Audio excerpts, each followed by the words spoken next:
کارنامه فرستادگان باب 1.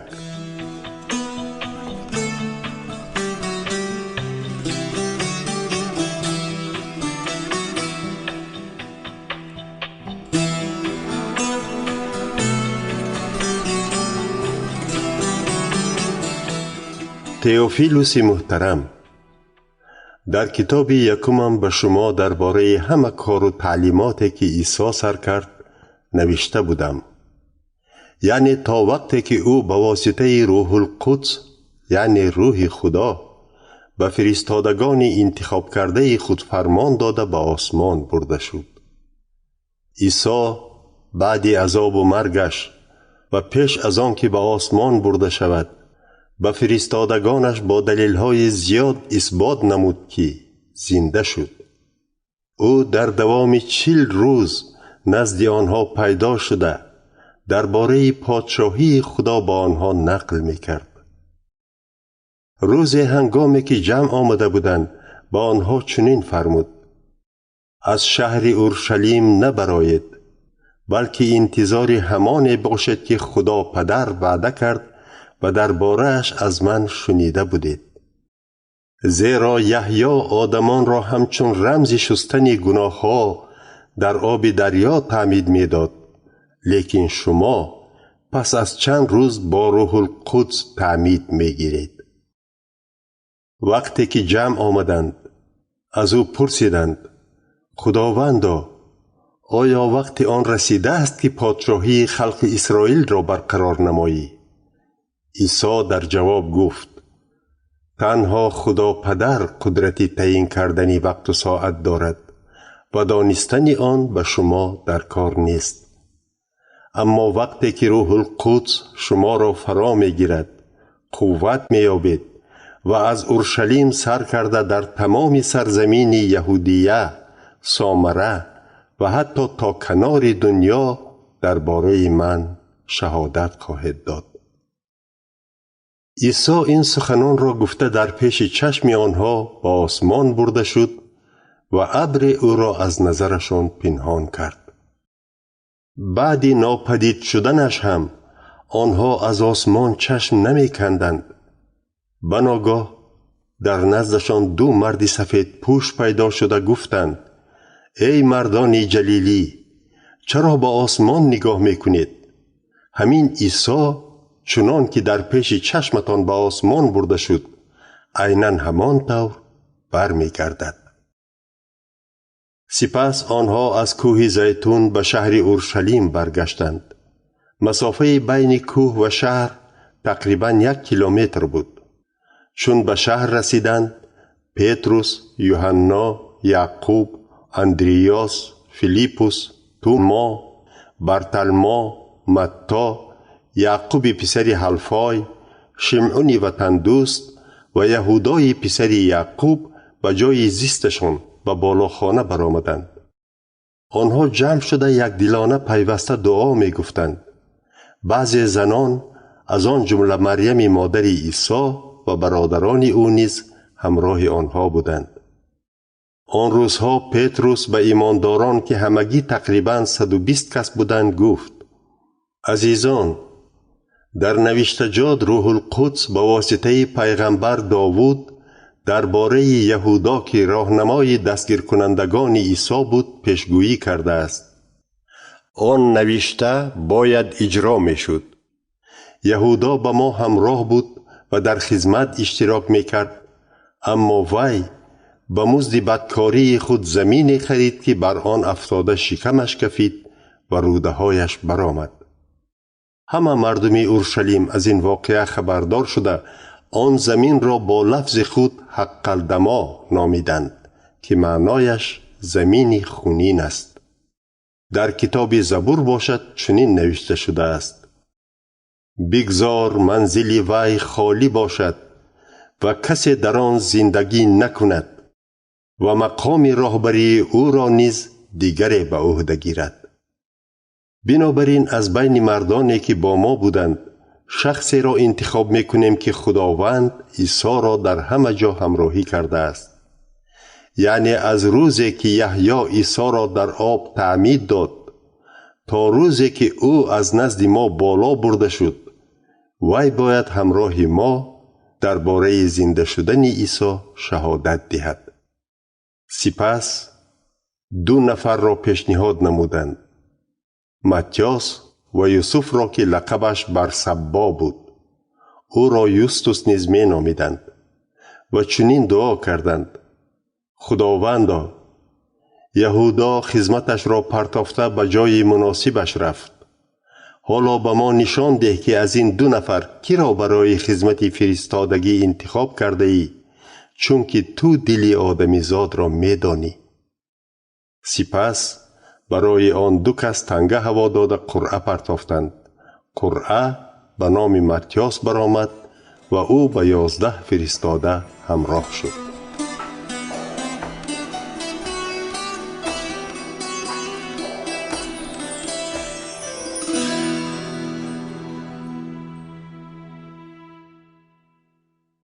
باب 2.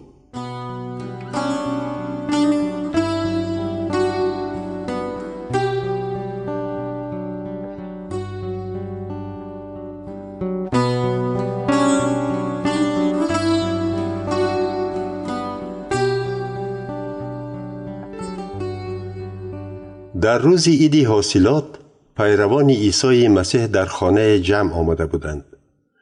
و ناگاه از آسمان مثل شووش شمالی سخت صدای آمده تمام خانه را که در آن نشسته بودند پر کرد.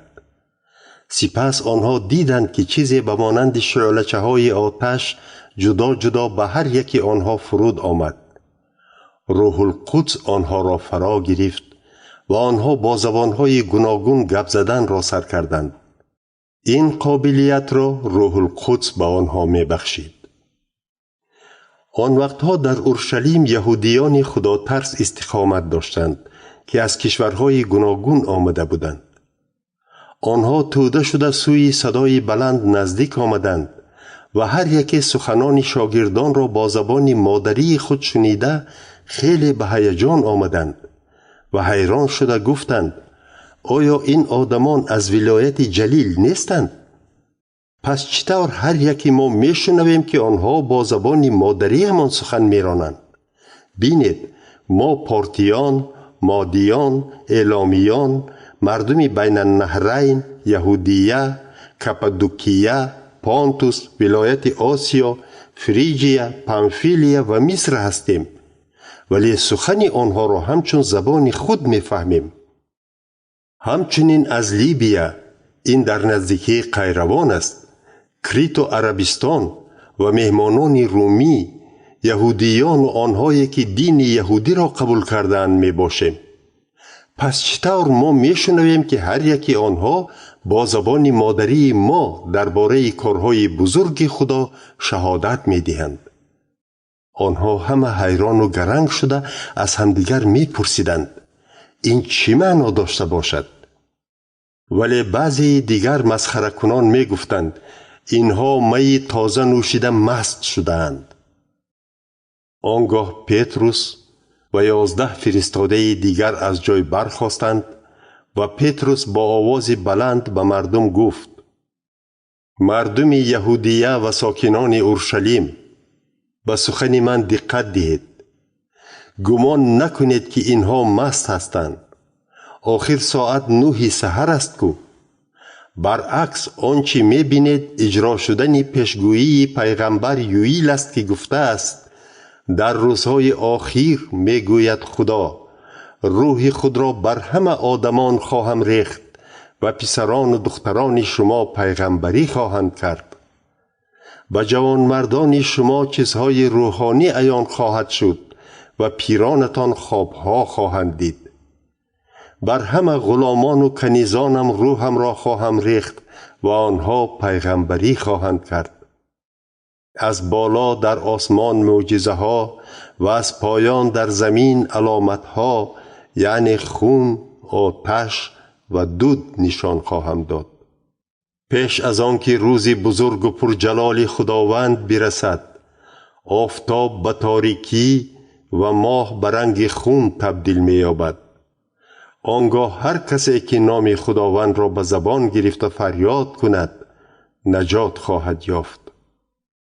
مردان اسرائیل گوش کنید. عیسی ناصری مرد است که به واسطه او خدا در بین شما کارهای بزرگ کرد و معجزه و علامتها نشان داد. این همه اثبات می کند که عیسی ناصری از جانب خدا آمده است، چنان که خودتان نیز می دانید. او موافق نقشه و پیشبینی خدا به دستتان تسلیم کرده شد. شما او را با دستان جنایتکاران میخکوب نموده کشتید، اما مرگ او را باز داشتن نتوانست، چون که خدا او را از رنج و عذاب مرگ خلاص نموده زنده کرد. شاه داوود نیز درباره عیسی مسیح چنین گفته است: خداوند را همیشه در نزدم میبینم. او از طرف دست راستم می ایستد تا که استوار باشم.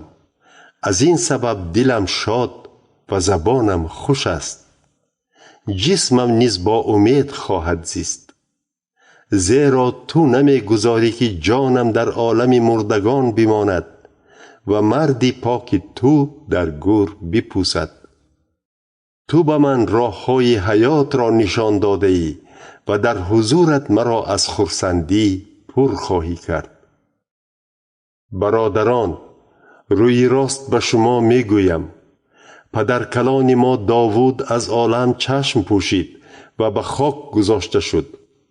قبرش را هم تا امروز می بینیم. از بس که داوود پیغمبر بود، او می دانست که خدا قسم خورده وعده داده است که تختش را به نسل او می دهد. شاه داوود آینده را دیده فهمید که مسیح یعنی تعیین شده خدا زنده می شود. بنابراین داوود می گوید که خدا او را در عالم مردگان نگذاشت و نماند که جسم او در گور بپوسد. همین عیسی را خدا زنده کرد که همه ما شاهد آن هستیم. سپس او به آسمان برده شده به جای بهترین، یعنی از طرف دست راست خدا پدر شنانده شد و از او روح القدس وعده شده را گرفته به ما ریخت، چنان که حالا خودتان هم می بینید و هم می شنوید. شاه داوود خودش به آسمان نبرآمده است، اما چنین می گوید: خداوند به خداوند من گفت: تا دمی که دشمنانت را زیر پایهایت نگذارم، از دست راستم بشین. پتروس سخنش را دوام داده گفت: پس بگذار تمام خلق اسرائیل انیق بداند که خدا همین عیسی را که شما محکوب کردید خداوند و مسیح کرده است. این را شنیده دل آدمان خیلی غمگین شد و آنها از پتروس و فرستادگان دیگر پرسیدند: برادران، اکنون ما چیکار کنیم؟ در جواب پتروس گفت: برای بخشیده شدن گناههایتان هر یکی شما توبه کرده همچون پیروی عیسی مسیح تعمید گیرید و عطای روح القدس را خواهید گرفت. زیرا روح القدس به شما و نسلهایتان و به آنهایی که دور هستند، یعنی به همه آنان که از جانب خداوند خدای ما دعوت می شوند وعده شده است. همین طور پتروس با سخنان زیاد نصیحت کنان گفت: خود را از جزایی که به سر این نسل پرگناه می آید نجات دهید. آنهایی که سخن پتروس را قبول کردند تعمید گرفتند. آن روز شماره همراه شدگان تقریباً 3000 کس بود. آنها از فرستادگان پیوسته تعلیم می گرفتند و در یگانگی برادرانه زندگی کرده برای دعا و شکستن نان جمع می شدند. از بس که به واسطه فرستادگان علامت و معجزه های بسیار نشان داده می شد، همه به ترس و وهم افتاده بودند. همه ایمانداران یک جای جمع می شدند و هر چیز را با هم تقسیم می کردند، یعنی دارایی و چیزهای خود را فروخته با آنهایی که محتاج بودند کمک می کردند. هر روز آنها یک دلانه در معبد خدا جمع می شدند. خانه به خانه همدیگر گشتن نان شکسته از تحت دل شادی کنان با هم خوراک می خوردند. همین طور آنها خدا را ستایش می کردند و پسندی همه مردم بودند. خداوند باشد هر روز آنهایی را که نجات می یافتند به گروه آنها علاوه می کرد.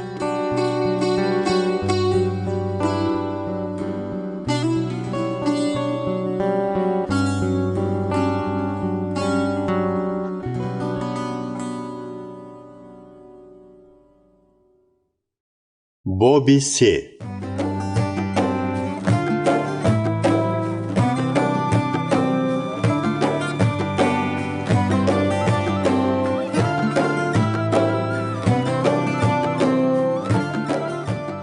روز پتروس و یوحنا به معبد خدا می رفتند. ساعت 3 روز، یعنی وقت دعا بود. نزد دروازه معبد خدا که زیبا نام داشت، مرد لنگ می نشست. وی لنگی مادرزاد بود. هر روز او را آورده نزد دروازه می ماندند تا که از آدمانی به معبد خدا می آمده صدقه پرسد.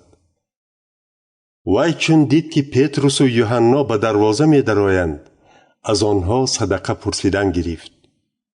پتروس و یوحنا به وی چشم دوختند و پتروس گفت: به ما نگاه کن. شخصی لنگ با امید آنکه صدقه می دهند به آنها نگاه کرد. اما پتروس به وی گفت: نقره و طلا ندارم، لیکن آنچه دارم به تو می دهم. به نام عیسی مسیح ناصری برخیز و راه رو. پتروس از دست راستش گرفته به وی کمک نمود تا که از جایش برخیزد. همان لحظه بجلک و کف پایهای آن مرد قوت گرفتند. وی جهیده خیست و به قدم زنی سر کرد و با آنها به معبد خدا درآمد. در آنجا وی جست و خیز می کرد و خدا را ستایش می نمود. مردم همه دیدند که وی قدم می زند و خدا را ستایش می کند و بی نهایت حیران شدند، زیرا او را شناختند که پیش وی نزد دروازه زیبا نشسته صدقه می پرسید. چون مرد شفا یافته از پتروس و یوحنا دور نمی شد، مردم حیران شده به نزد آنها شتافتند و در ایوان سلیمان جمع آمدند. پتروس این را دیده به مردم گفت: اسرائیلیان، برای چی حیران می شوید؟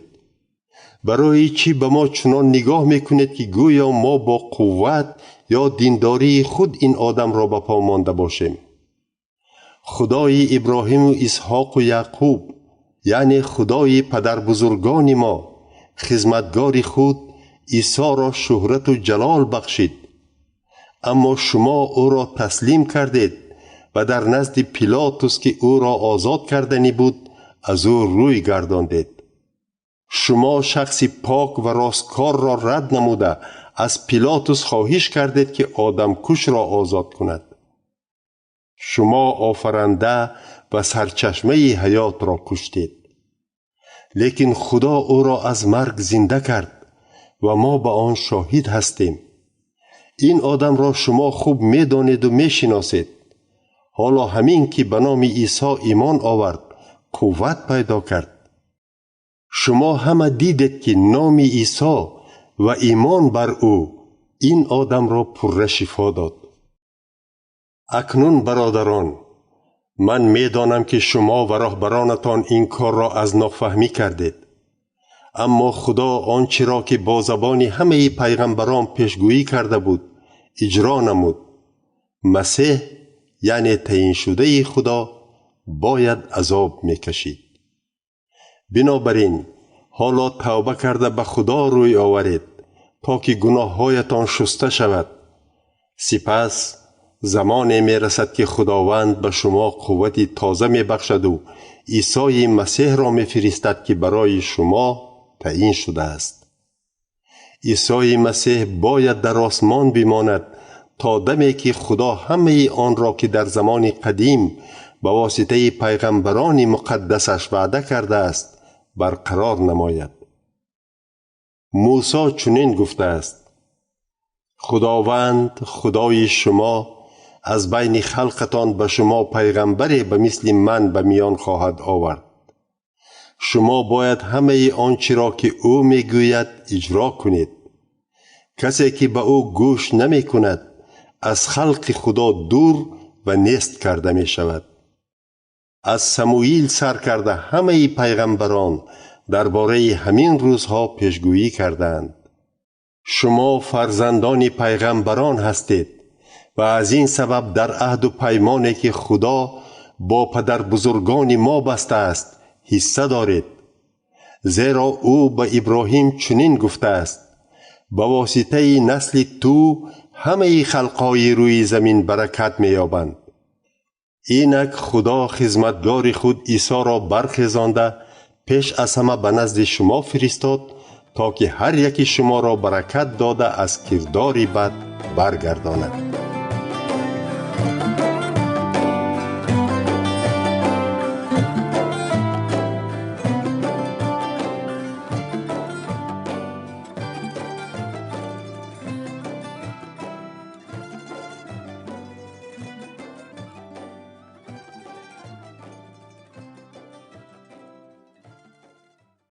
باب 4.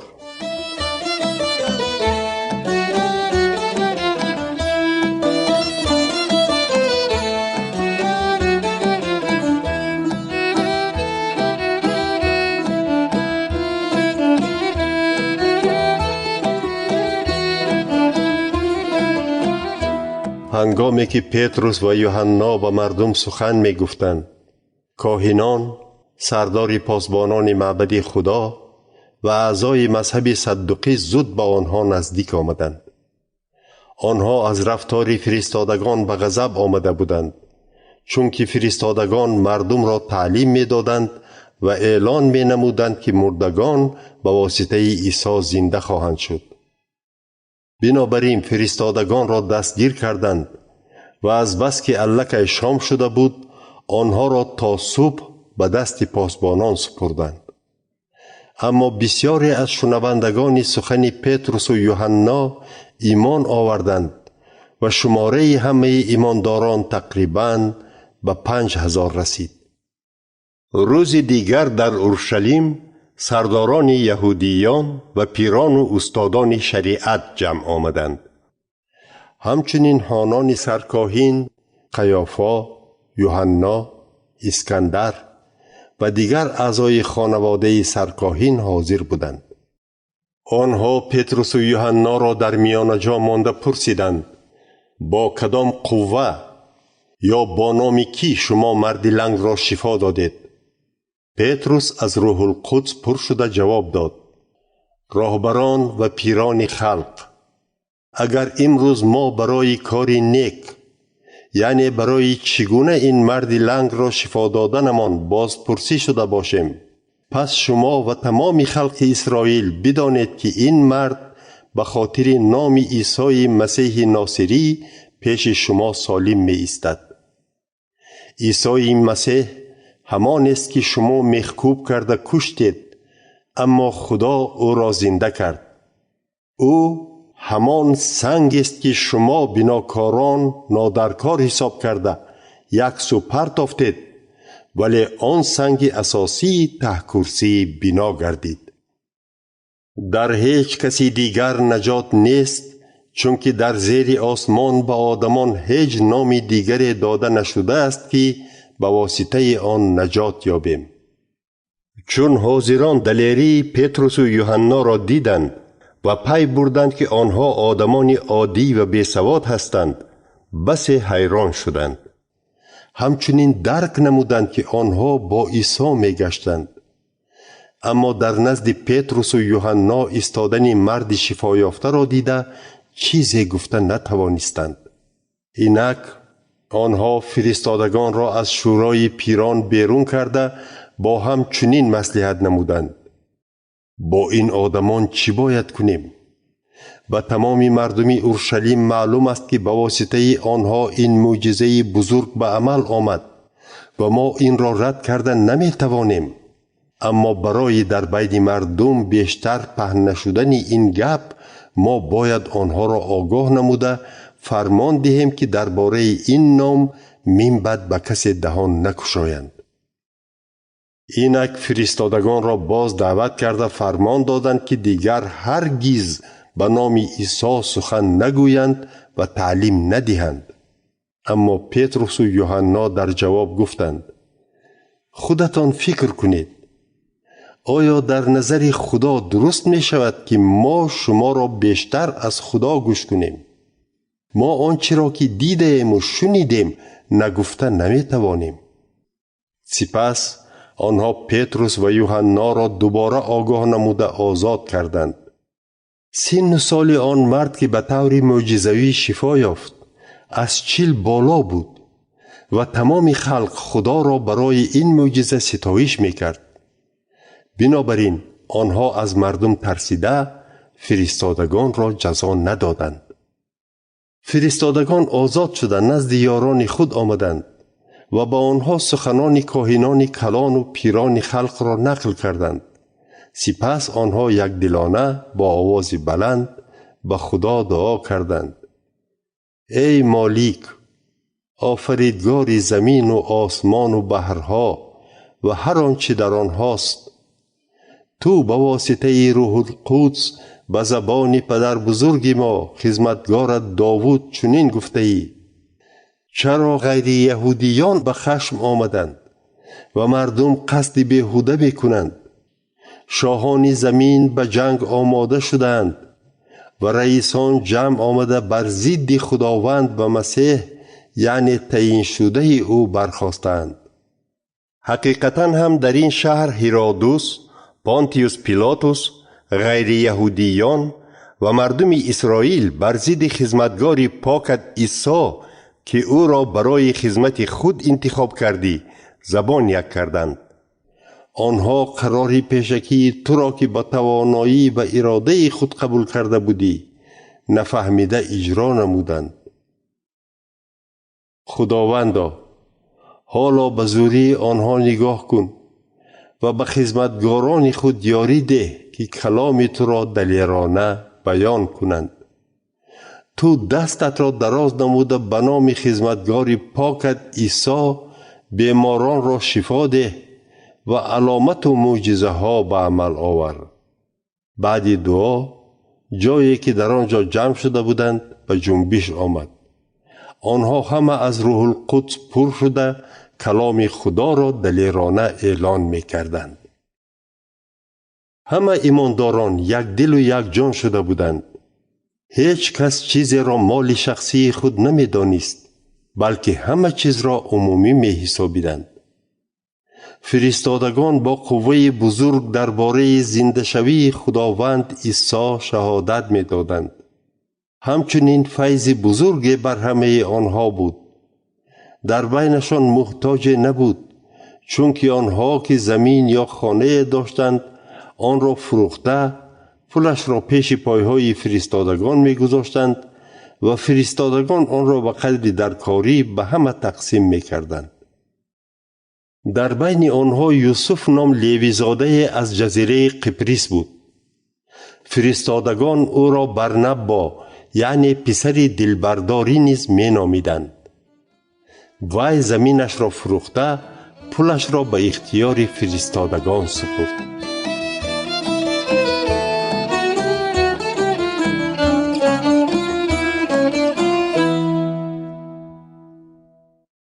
باب 5.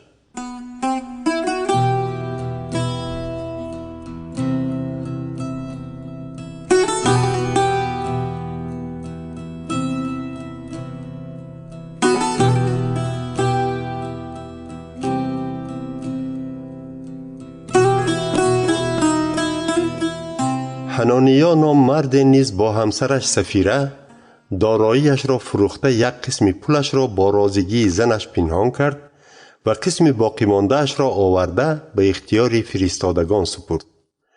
پتروس با او گفت: حنانیا، چرا شیطان را به دلت راه داده یک قسم پول زمینت را پنهان کردی و آمده به روح القدس دروغ گفتی؟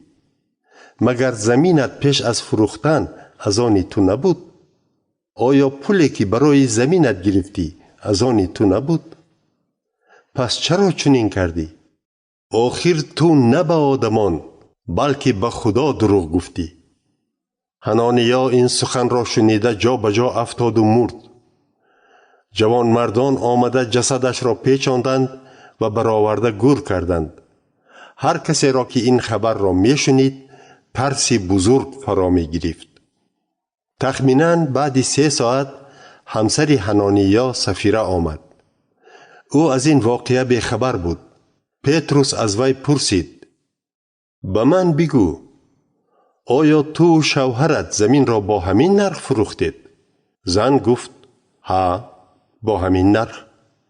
پتروس به وی گفت: چرا شما زبان یک کردید که روح خداوند را بسنجید؟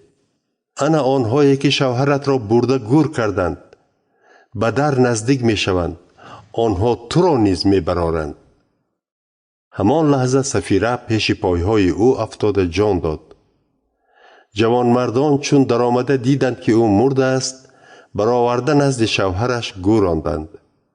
این واقعه به دل همه ایمانداران و کسانی که این خبر را شنیدند ترسی عظیم انداخت.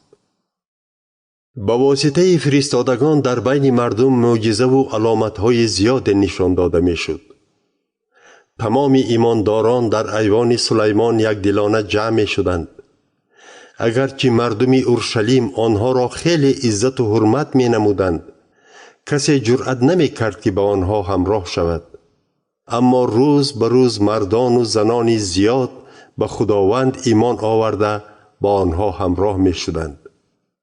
آدمان بیماران خود را به کوچه ها می برآوردند و بر بستر و کتها می گذاشتند تا که هنگام گذشتن پتروس اقلاً سایه او با آنها افتاده شفا بخشد. حتی مردم گرد و اطراف اورشلیم بیماران و آنهایی را که از روح‌های ناپاک عذاب می کشیدند می آوردند و همه شفا می یافتند.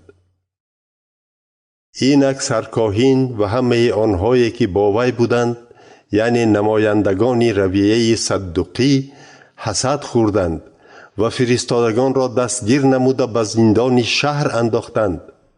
اما فرشته خداوند شبانه درهای زندان را گشاده آنها را برآورد. فرشته گفت: روید و در معبد خدا ایستاده درباره حیات نو با آدمان پره نقل کنید. آنها به سخن فرشته گوش کرده سحرگاهان به معبد خدا آمدند و به تعلیم مردم سر کردند. وقتی که سرکاهین با آدمانش رسیده آمد، شورای پیران، یعنی همه پیران خلق اسرائیل را گرد آورد.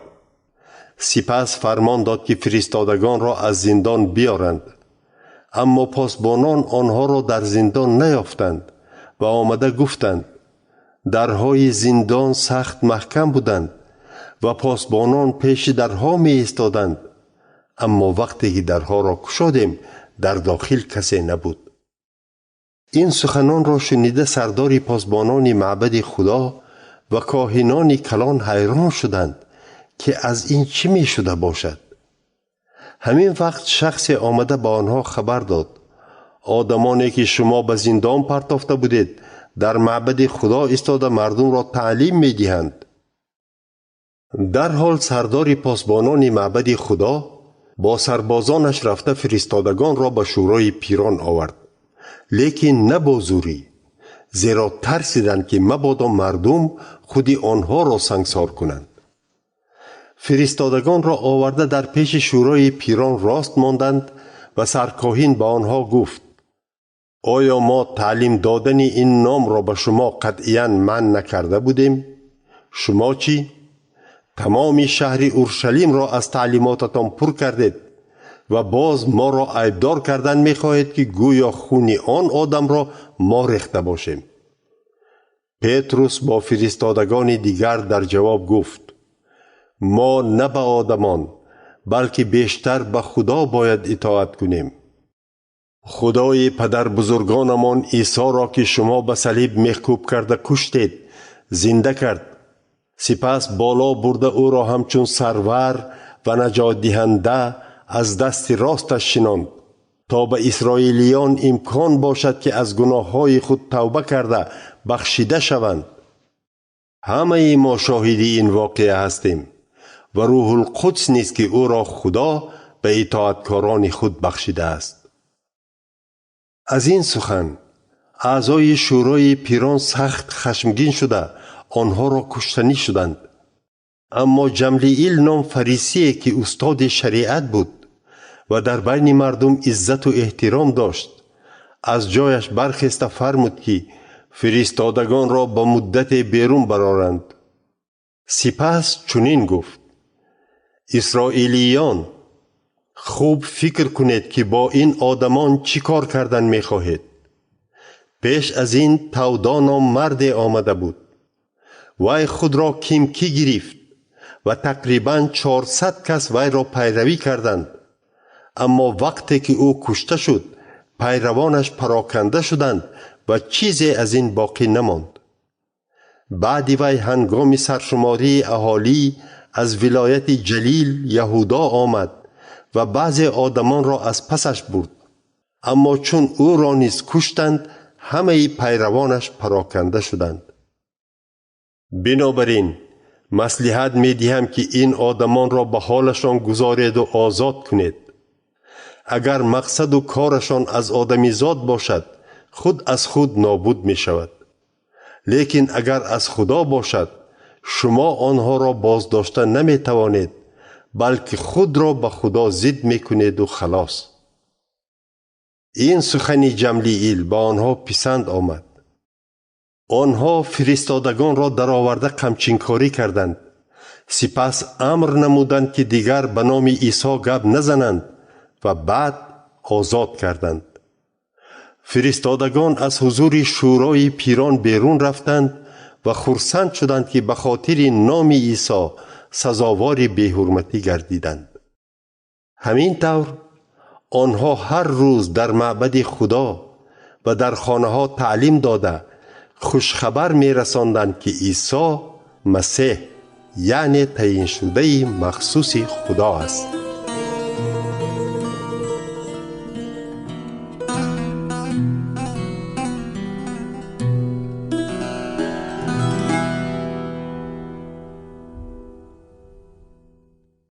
باب 6.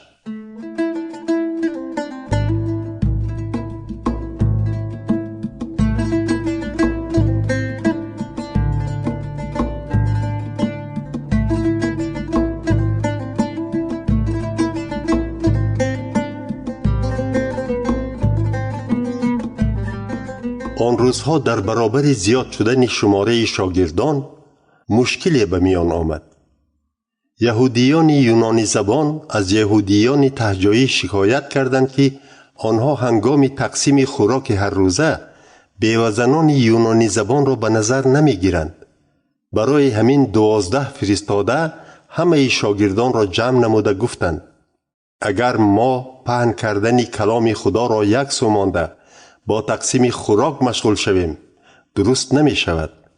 برادران، بنابراین از بین خود 7 کسی نیکنام و پر از روح و حکمت را انتخاب نمایید تا که این وظیفه را به دوش آنها گذاریم.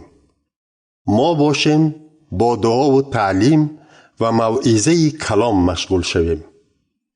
این پیشنهاد به تمام جمع آمدگان پسند آمد. پس آنها 7 کس را انتخاب نموده به نزد فرستادگان آوردند. اینها استفانوس، شخص پر از ایمان و روح القدس، اینچنین فیلیپوس، پروخوروس، نیکانور، تیمون، پرمیناس و نیکولاوس بودند. نیکولاوس از شهر انطاکیه بوده دین یهودی را قبول کرده بود. فرستادگان دستهایشان را بر آنها نهاده دعا کردند، یعنی آنها را به خدمت تعیین نمودند. همین طور کلام خدا پهن می شد و در اورشلیم شماره شاگردان با سرعت می افزود. حتی از میان کاهنان نفران زیاد به عیسی مسیح ایمان آوردند.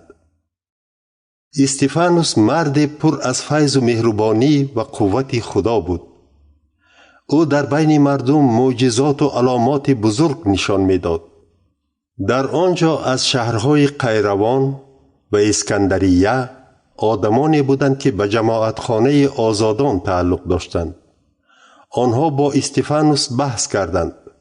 به این بحث بعضی آدمان ولایت‌های کلیکیا و ولایت آسیا همراه شدند.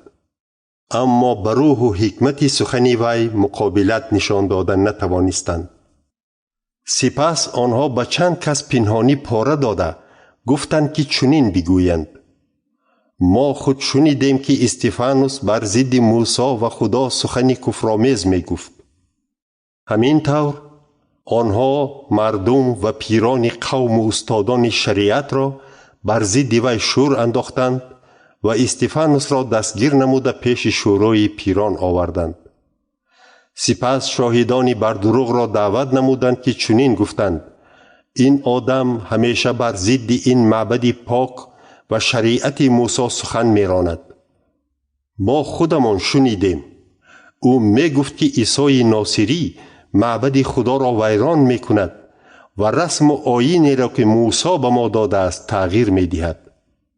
هنگام این سخن باشندگان شورای پیران با دقت به استفانوس نگریسته دیدند که روی او مثل روی فرشته می درخشید.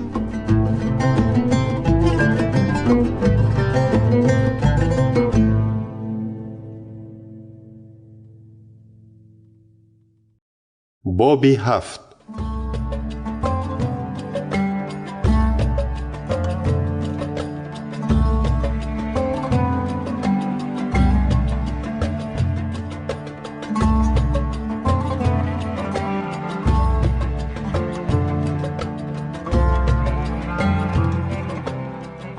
سپس سرکاهن از استفانوس پرسید: این گپ راست است؟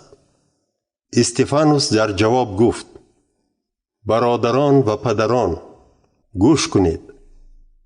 وقتی که بابا کلان ما ابراهیم در کشوری بین النهرین زندگی میکرد، یعنی پیش از آن که به شهر هاران کوچد، خدای بزرگ به او ظاهر شده گفت: وطن و خویش و تبارت را گذاشته به زمینی که به تو نشان میدهم برو. همین طور ابراهیم کشوری کلدانیان یعنی بین النهرین را ترک نموده در هاران استقامت کرد. بعد وفات پدرش خدا او را از آنجا به زمینی که شما حالا در آن زندگی میکنید کوچانید. لیکن از آن برای صاحبی کردنش به اندازه یک پای هم به او زمین نداده است، بلکه وعده داده است که این زمین را به او و سپس به نسل او خواهد بخشید. گرچنده که ابراهیم هنوز فرزند نداشت، خدا به او چنین گفت: نسل تو در سرزمین بیگانه غریب خواهد شد. آنها را غلام نموده 400 سال عذاب می دهند. لیکن من خلقی را که آنها را غلام می گرداند جزا می دهم و بعد از این نسل تو از آن کشور برآمده در اینجا مرا پرستش می کند. خدا همچون نشان پیمان با ابراهیم عهد ختنه را بست. بنابراین ابراهیم وقتی که پدری اسحاق شد او را در 8 روزگیش ختنه کرد. دیرتر اسحاق پدری یعقوب شد. یعقوب باشد پدری 12 نیاگان ما گردید. پدران ما حسد برده دادر خود یوسف را همچون غلام به مصر فروختند، اما خدا با یوسف بود و او را از همه غمهایش خلاص نمود. خدا با یوسف در نظر فرعون یعنی پادشاه مصر لطف و مهربانی و حکمت و حرمت بخشید. بنابراین پادشاه یوسف را بر مصر و در بارش سردار تعیین کرد. اینک در تمام سرزمین مصر و کنعان گرسنگی سرزده باعث عذاب زیاد گردید. پدران ما به خود خوراک نمی یافتند. یعقوب چون شنید که در مصر گندم بوده است، پدر کلانهای ما را بار اول به آنجا فرستاد. لیکن وقتی که بار دوم به مصر آمدند، یوسف خود را به آنها آشکار کرد و خانواده یوسف به فرعون معلوم گردید. سپس یوسف آدم فرستاد تا که پدرش یعقوب را با تمام خانوادهش که همگی 75 کس بودند دعوت نماید. یعقوب به مصر آمد و در آنجا او و پدرکلانهای ما از عالم چشم پوشیدند. جسد آنها را به سرزمین کنعان شهر شکم برده در قبری که ابراهیم از پسران حمور با نقره خریده بود گذاشتند. چون وقت اجرا شدن وعده خدا که به ابراهیم داده بود نزدیک شد، خلق ما در مصر می افزود و بزرگ می شد. روزی به تخت کشور مصر فرعون نو یعنی شاه نو نشست که یوسف را نمی شناخت. او پدران ما را به تنگ می آورد، فریب می داد و مجبور می کرد که کودکان نوزاد خود را برآورده به مرگ سپارند. آن روزها موسی به دنیا آمد. او کودک خیلی زیبا بود. 3 ماه او را در خانه پدرش نگهبانی کردند. بعد بیرون برآورده به جای گذاشتند و دختری فرعون او را گرفته همچون پسری خود کلان کرد. موسی تمام حکمت مصر را از خود کرده در گفتار و کردار پرزور شد. در 40 سالگیش خواست برادران خود یعنی اسرائیلیان را خبر گیرد. چون دید که مرد مصری یک مرد اسرائیلی را عذاب می دهد، طرفداری نمود و از شخص مصری قصاص گرفته او را کشت. موسی فکر کرد که برادرانش می فهمند که خدا آنها را با واسطه او نجات می دهد، اما آنها نفهمیدند.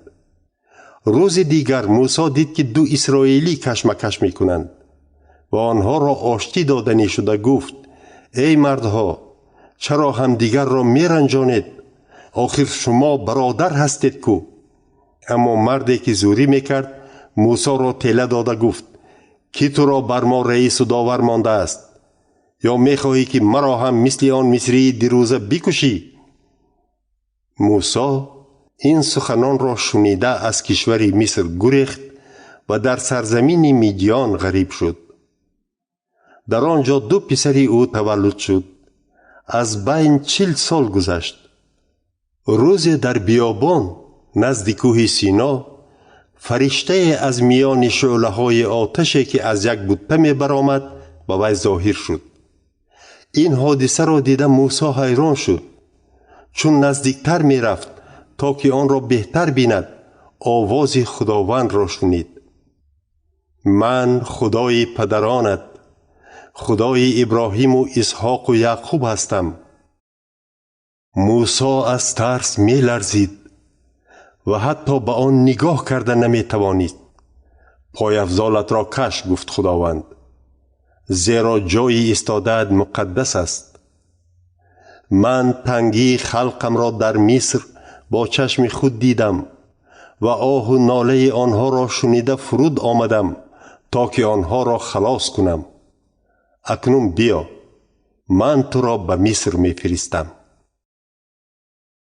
خدا به واسطه فرشته که در بته سوخته ایستاده ظاهر شد.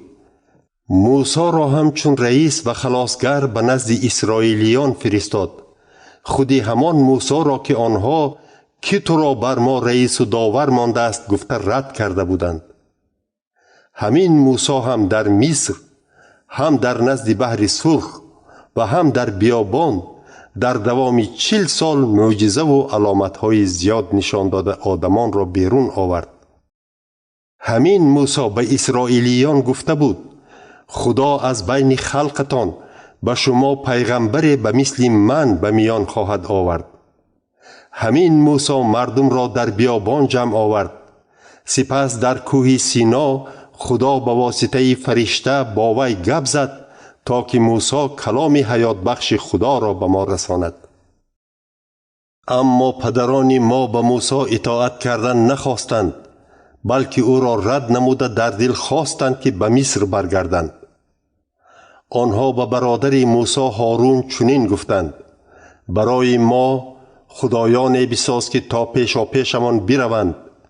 آخر با این موسی که ما را از مصر برآورد نمیدانیم چه حادثه روی داد. آن روزها اسرائیلیان به خود بت به شکل گوساله ساختند و به آن بت قربانی کرده از کار دست خود شاد شدند و رقص و بازی کردند. اما خدا از آنها روی گرداند و واگذاشت که آنها به پرستش ستارگان آسمان سر کنند، چنان که سخن خدا در کتاب پیغمبران آمده است: ای خاندان اسرائیل، آیا در دوام 40 سال که در بیابان بودید قربانی و هدیه ها را به من می آوردید؟ شما خیمه ملوک، ستاره خدایتان رفان، بت‌های را که برای پرستش ساختید برداشته می گشتید. بنابراین شما را در جای اسیر خواهم کرد که از کشور بابل دورتر باشد. آخر در بیابان پدرانمان خیمه شهادت داشتند که موسی آن را با فرمان خدا از روی نمونه دیده‌اش بنیاد کرده بود. پدرانمان آن را تحت راهبری یوشع به سرزمین کنعان آوردند که خلقهای آنجا را خدا پیشاپیش اسرائیلیان به در می‌راند. اینک تا زمان شاه داوود همین خیمه خدا در بین مردم بود.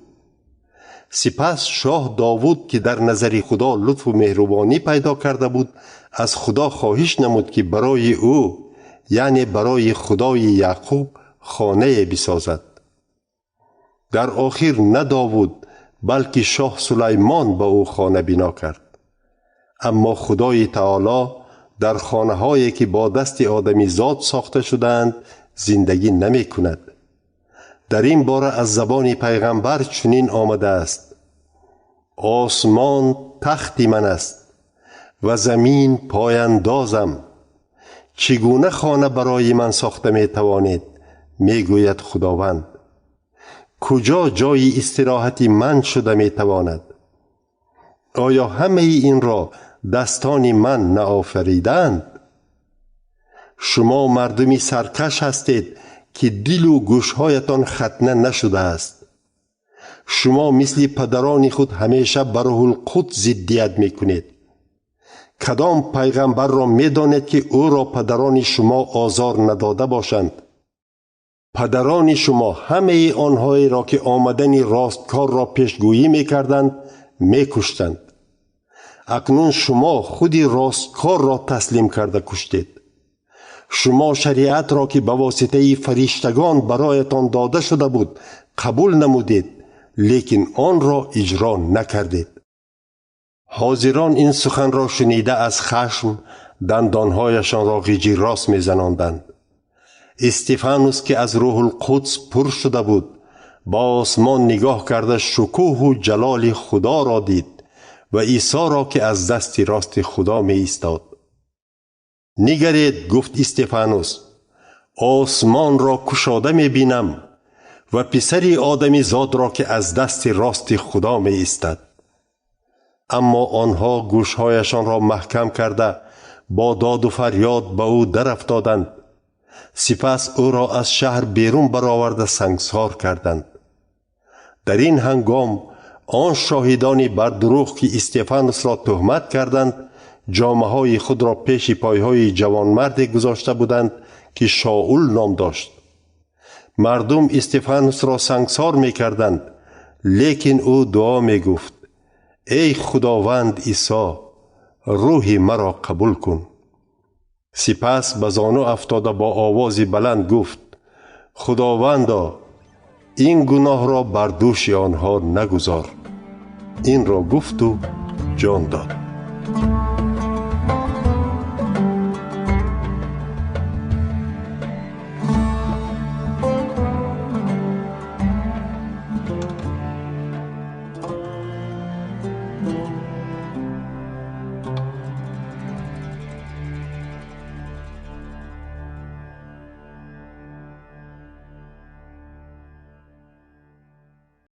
باب 8.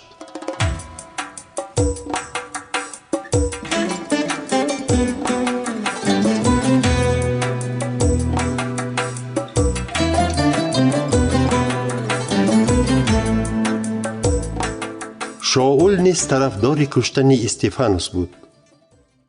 از همان روز سر کرده در شهر اورشلیم اهل جماعت ایمانداران را سخت آزار می دادند. غیر از فرستادگان همه ایمانداران به شهر و دهات سرزمین یهودیه به سامره پراکنده شدند. همزمان مردان خدا ترس آمده استفانوس را به خاک سپردند و برای او ماتم گرفته سخت گریه کردند. شاول باشد از پی نابود کردن اهل جماعت مسیحیان بود. او خانه به خانه گشته مردان و زنان را کشاله کرده برده به زندان می انداخت. در برابر این پراکنده شدگان به هر جایی که می رفتند خوشخبر می رساندند. فیلیپوس شاگرد عیسی نیز در یکی از شهرهای سامره با آدمان درباره مسیح یعنی تعیین شده خدا گپ می زد. وقتی که مردم سخنان فیلیپوس را شنیدند و دیدند که معجزه ها نشان می دهد، به سخنانش یک دلانه و با دقت گوش می دادند.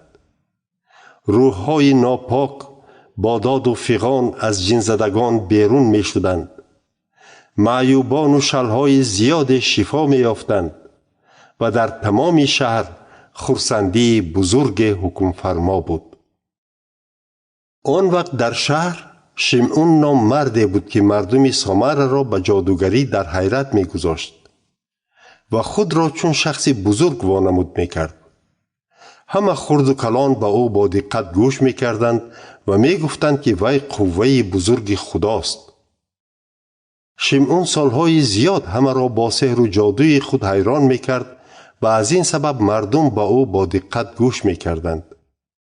ولی چون به خوشخبری فیلیپوس درباره پادشاهی خدا و عیسی مسیح گوش داده ایمان آوردند، مردان و زنان تعمید گرفتند. شمعون هم باور کرد. وی نیز تعمید گرفته از فیلیپوس دور نمی شد، زیرا از دیدن چنین معجزه و علامت‌های بزرگ در حیرت مانده بود. در شهر اورشلیم فرستادگان چون شنیدند که مردم سامره به کلام خدا ایمان آوردند، به نزدشان پتروس و یوحنا را فرستادند. آنها رسیدن زمان برای ایمانداران سامری دعا کردند تا با آنها نیز روح القدس عطا شود، زیرا در سامره هنوز روح القدس به کسی فرود نآمده بود. آنها فقط به نام خداوند عیسی تعمید گرفته بودند. سپس فرستادگان بر آنها دست گذاشتند و به آنها روح القدس داده شد. شمعون چون دید که به واسطه دستگذاری فرستادگان روح داده می شود، با آنها پول آورده گفت: به من هم چنین قدرت دهید تا به هر کس که دست گذارم روح القدس داده شود. اما پتروس در جواب گفت: پولت از سرت ماند. تو گمان میکنی که تحفه خدا را با پول خریده میتوانی؟ در این مسئله به تو حق و حصه نیست، چون که دلت در نظر خدا سیاه است. از بدی کرده توبه نموده به خداوند دعا کن، شاید این نیت بدی دلت را ببخشد. میبینم که دلت پر از حسد و تو پایبند گناه هستی. در حق من به خداوند دعا کنید، خواهش کرد شمعون، تا از آن چی گفتید چیزی به سرم نآید. سپس فرستادگان درباره عیسی مسیح شهادت داده کلام خداوند را پهن کردند و گشته به اورشلیم روانه شدند. آنها راهروان در بسیار دهات سرزمین سامره خوشخبر می رساندند. فرشته خداوند به فیلیپوس چنین گفت: برخیز و با راه بیابان که از اورشلیم به شهر غزه می رود به جنوب برو. او برخاسته روانه شد. در راه او مرد حبشی را دید که برای پرستیش به اورشلیم سفر کرده اکنون به وطنش برمیگشت. آن مرد خدمتگار و نگهبان خزینه کنداکه ملکه کشور حبشستان بود. وی بر عرابه‌اش نشسته کتاب پیغمبر اشعیا را می‌خواند. روح القدس به فیلیپوس گفت: به عرابه نزدیک شده برابر آن برو. فیلیپوس دویده به آن نزدیک شد و شنید که مرد حبشی کتاب پیغمبر اشعیا را می‌خواند. فیلیپوس از وی پرسید: آیا معنای آنچه را که می‌خوانی می‌فهمی؟ مرد حبشی جواب داد: اگر کسی به من نفهماند چه خیل فهمم؟ پس از فیلیپوس خواهش نمود که به عرابه سوار شده با وی نشیند. پارچه‌ای که مرد حبشی از نوشتجات می‌خواند این بود: او چون گوسفندی که به کشتن برده می شود خاموش بود و مثل بره در نزد پشم تراشان دهانش را نمی کشد. او را پس زدند و از روی انصاف حکم نکردند. کی می تواند درباره نسل او سخن گوید؟ زیرا حیات او از زمین کنده شد. خزینه‌دار از فیلیپوس پرسید: خواهش میکنم بگو که این سخن را پیغمبر درباره خودش گفته است یا کسی دیگر؟ فیلیپوس از همین پارچه نوشتجات سر کرده به وی درباره عیسی خوشخبر رساند. اینک راهروان آنها به جای سیراب رسیدند و خزینه‌دار گفت: انا آب، چرا تعمید نگیرم؟ سپس او فرمود که عرابه را باز دارد و هر دو فیلیپوس و خزینه‌دار به آب در آمدند. فیلیپوس او را تعمید داد. چون از آب برآمدند روح خداوند فیلیپوس را گرفته برد. خزینه‌دار دیگر او را ندید و راهش را خرسندانه دوام داد. فیلیپوس باشد در شهر اشدود پیدا شد. او شهر به شهر گشت تا روزی که به شهر قیصریه رسید در همه جا خوشخبر اعلان میکرد.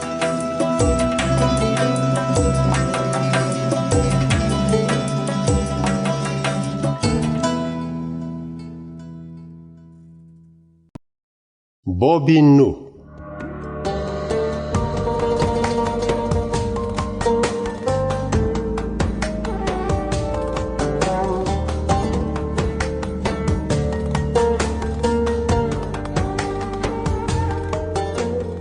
شاول شاگردان خداوند را با کشتن می ترساند. او نزد سرکاهن آمده خواهش نمود که به وی برای جماعتخانه های شهر دمشق نامه ها نوشته دهد تا هر کسی را که پیروی این راه یابد، خواه مرد باشد خواه زن، بسته به اورشلیم آرد. هنگام راه رفتن در نزدیکی شهر دمشق ناگهان از آسمان نور پیدا شده شاول را فرا گرفت. او به زمین افتاده آواز شنید که می گفت: شاول، شاول، چرا مرا آزار می دهی؟ شاول پرسید: ای اعلی حضرت، تو کیستی؟ آواز در جواب گفت: من همان عیسایم که آزارش می دهی. اکنون از جایت خسته به شهر درآ. در آنجا به تو یک کس می گوید که چی باید کنی. همسفران شاول مثل گنگ می ایستادند، چون که آواز را می شنیدند اما کسی را نمی دیدند. شاول از زمین برخاسته چشمانش را گشاد، لیکن چیزی را دیده نمی توانست. سپس وی را از دستش گرفته به دمشق آوردند. در آنجا 3 روز نابینا ماند و چیزی نمی خورد و نمی نوشید. اینک در شهر دمشق حنانیا نام شاگردی بود. خداوند به وی عیان شده گفت: حنانیا. حنانیا در جواب گفت: لبیک خداوند. خداوند گفت: برخیز و به کوچه‌ای که راست نام دارد برو. در آنجا خانه یهودا را یافته مردی را از شهر ترسوس بپرس که شاول نام دارد. وی حاضر دعا می کند. و به او عیان شد که حنانیا نام مرد آمده بر او دست گذاشته چشمانش را بینا می کند. حنانیا گفت: خداوندا، درباره این آدم از بسیار کسان شنیدم که در اورشلیم به پیروان تو خیلی بدی کرده است. در این شهر نیز او از کاهنان کلان اجازت دارد که همه آنهایی را که نام تو را به زبان می گیرند دستگیر نماید.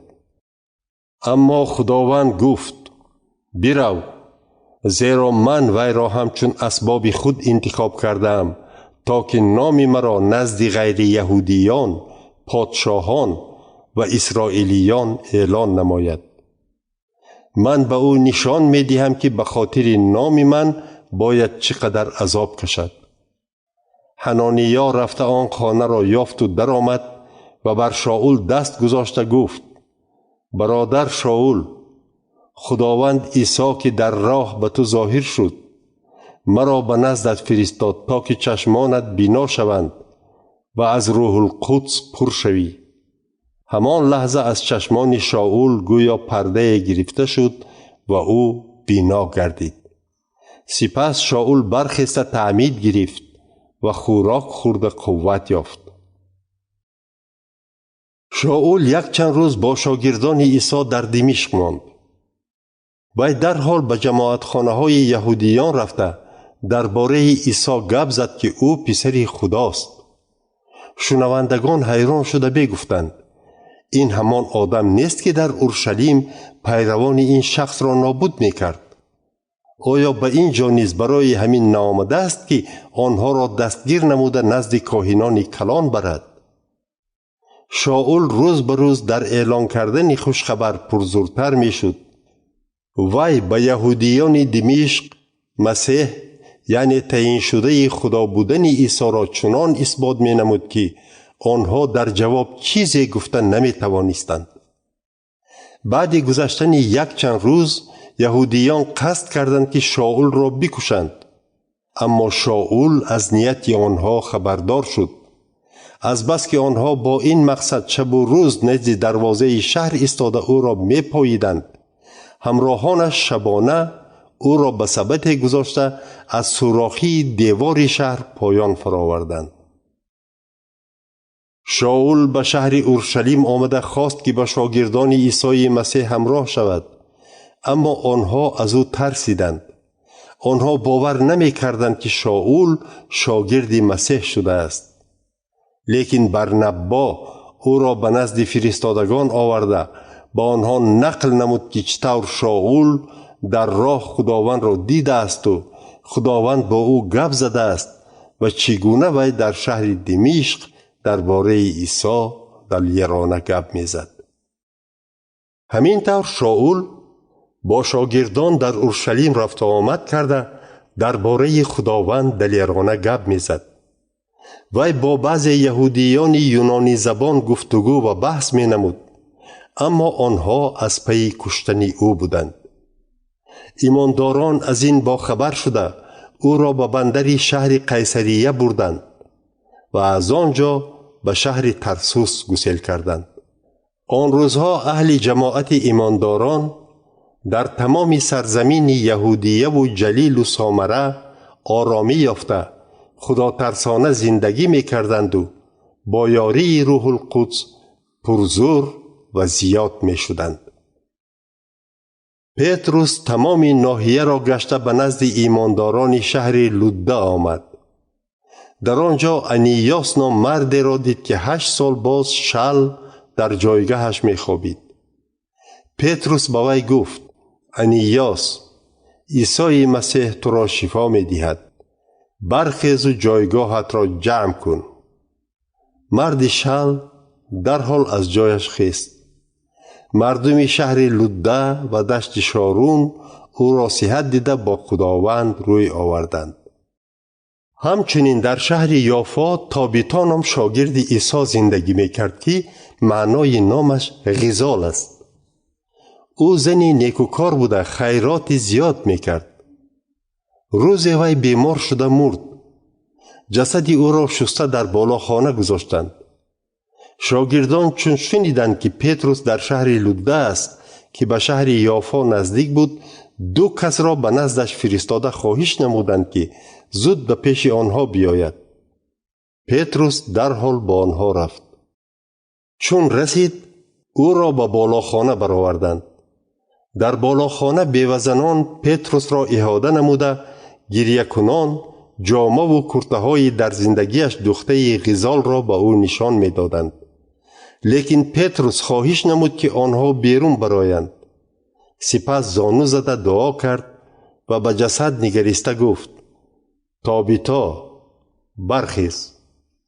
تابیتا چشمانش را گشاده پتروس را دید و از جایش خسته نشست.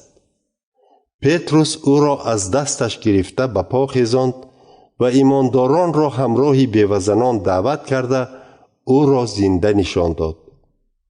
این واقعه در تمام یافا آوازه شد و آدمان بسیاری به خداوند عیسی ایمان آوردند.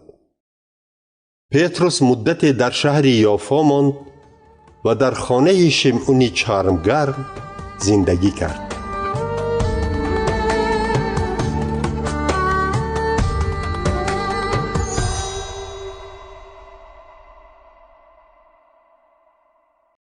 باب 10.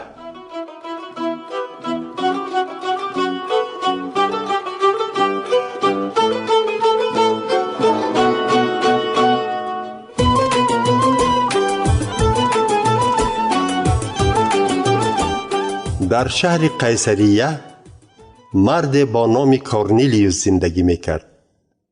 او میرصد لشکری بود که ایتالیوی نام داشت. کورنلیوس و تمام خانوادهش آدمان دیندار و خداترس بودند. او به مردم بسیار خیر می نمود و همیشه به خدا دعا می کرد. روز تقریبا ساعت 3 به کورنلیوس فرشته خدا عیان شد و به او نزدیک آمده گفت: کورنلیوس. او ترسان از فرشته چشم نکنده گفت: لبی ای اعلی حضرت. فرشته به وی گفت: خدا دعایت را شنید و خیرات تو را قبول کرد. اکنون به شهر یافا آدم بفرست تا که شمعونی لقبش پتروس را به نزدت دعوت کنند. حالا او در خانه شمعونی چرمگر که در ساحل بحر می باشد مهمان است. وقت فرشته که با او گپ می زد ناپدید شد، کورنلیوس میرصد 2 خدمتگار و 1 سرباز دیندارش را که در خدمت او بود جمع آورد. میرصد تمام حادثه را با آنها بیان کرد و آنها را به شهر یافا فرستاد. روز دیگر نصف روزی هنگامی که آدمان کورنلیوس به شهر نزدیک می شدند، پتروس برای دعا بالای بام برآمد. در آنجا گرسنه ماند و خواست چیزی بخورد، اما هنوز خوراک تیار نشده پتروس به حالت بیخودی افتاد. او دید که آسمان گشاده شده، از آن چیزی به مانند دسترخوانی کلان که از 4 گوشش آویزان بود به زمین می فراید. درون آن از هر گونه حیوانات 4 پا، خزندگان و پرندگان آسمان پر بود.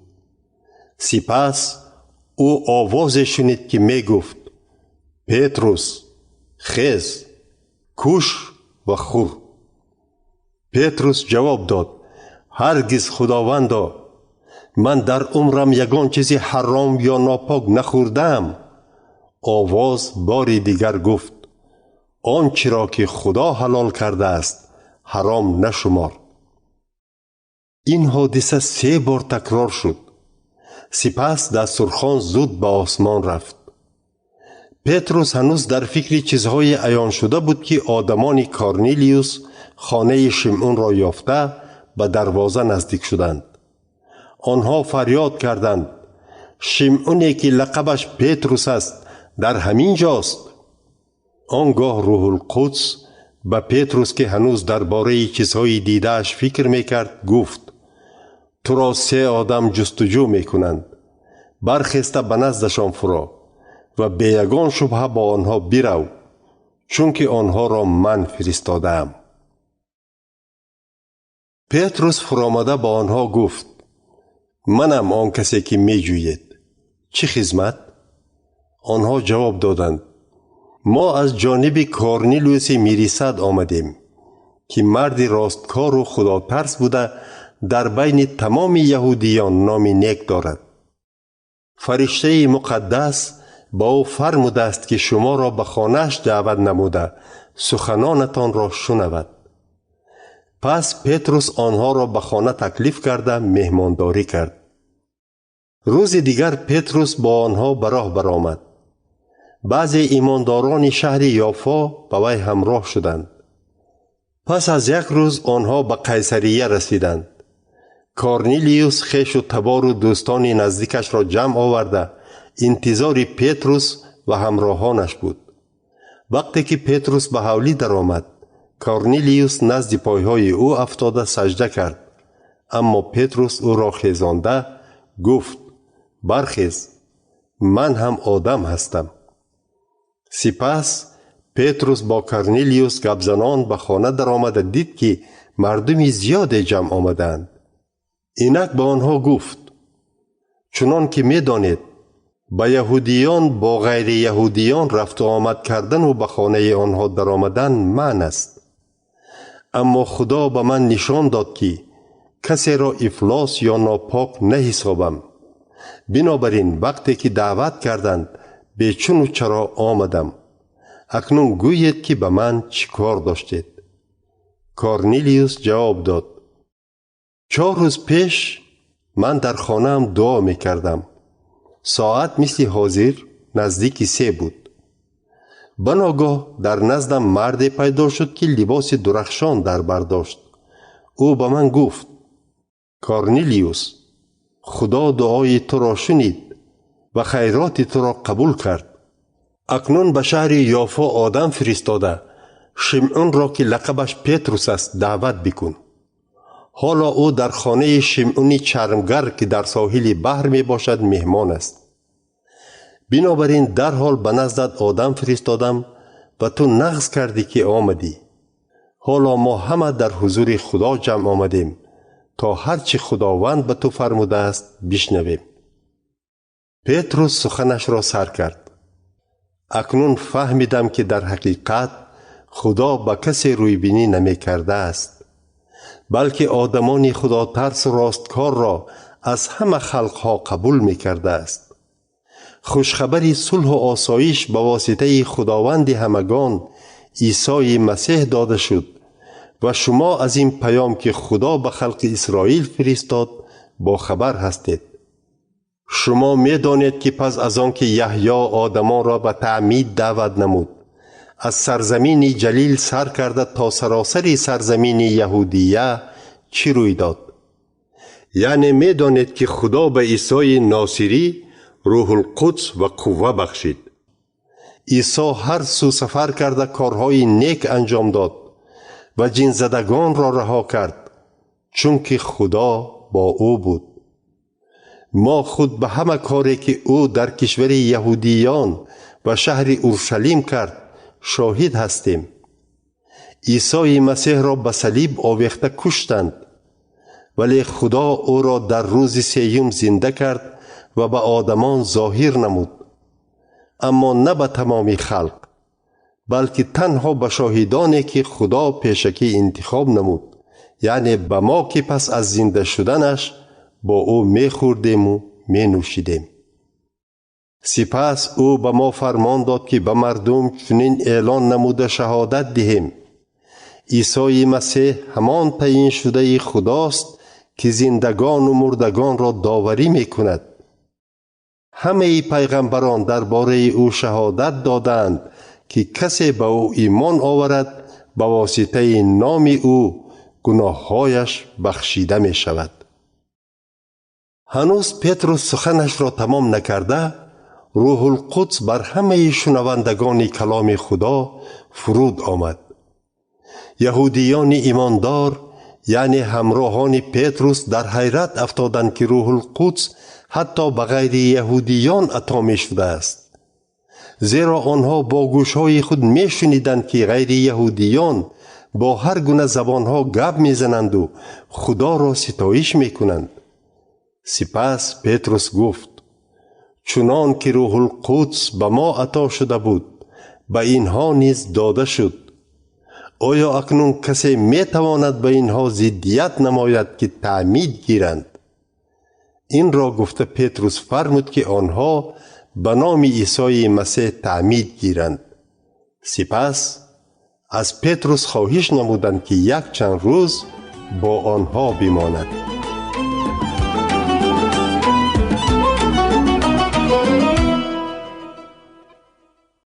باب 11.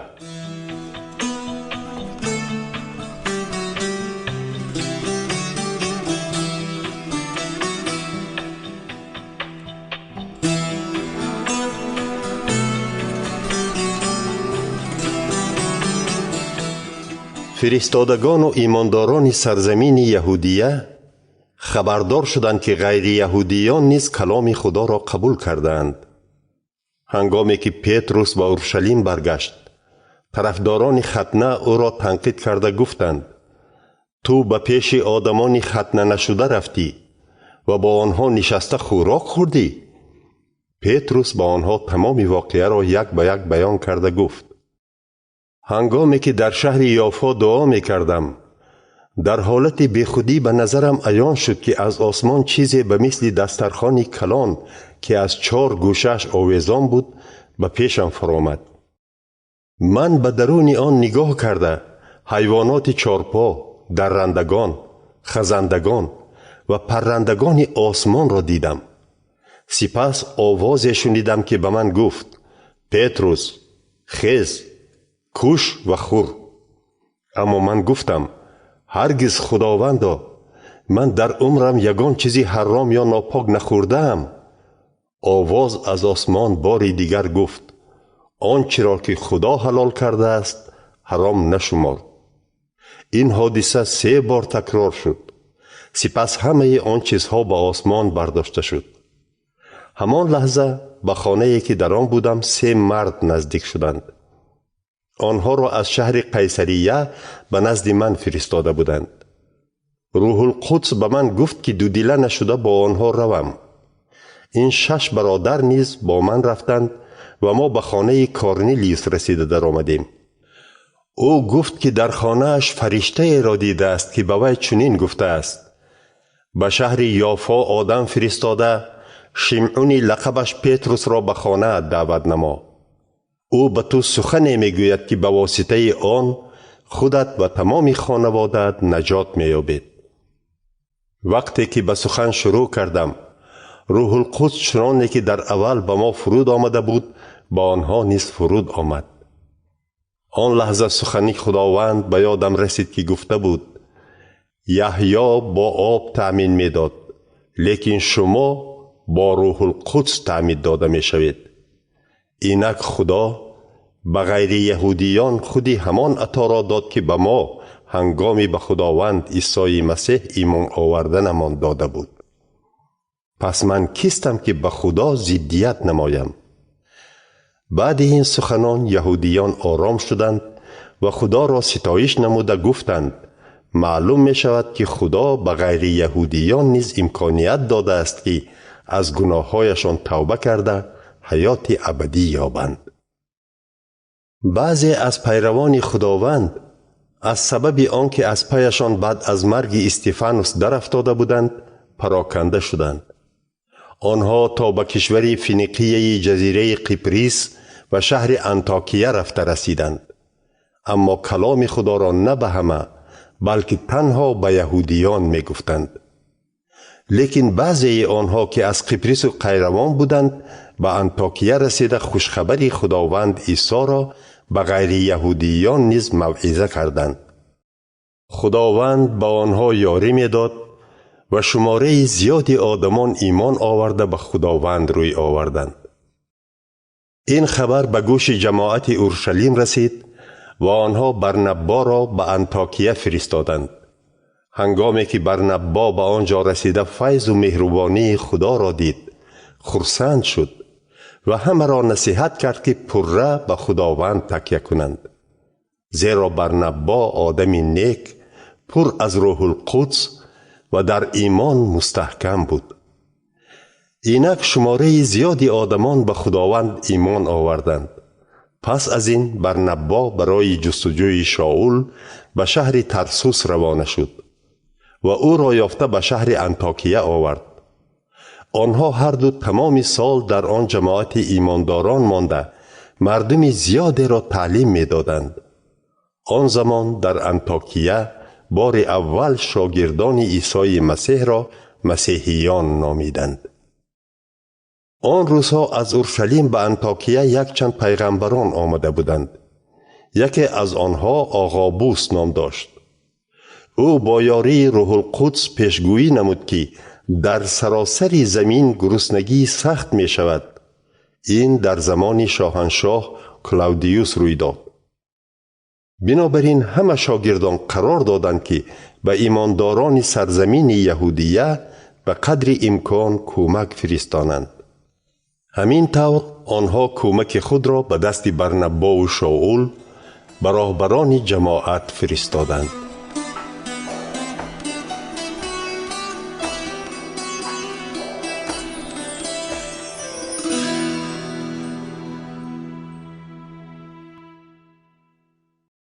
باب 12.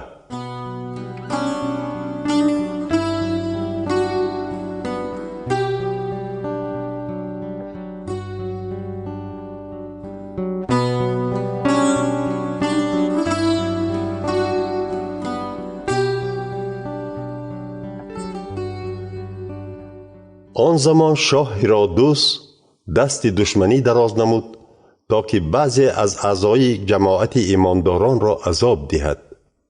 شاه با شمشیر یعقوب برادر یوحنا را کشت.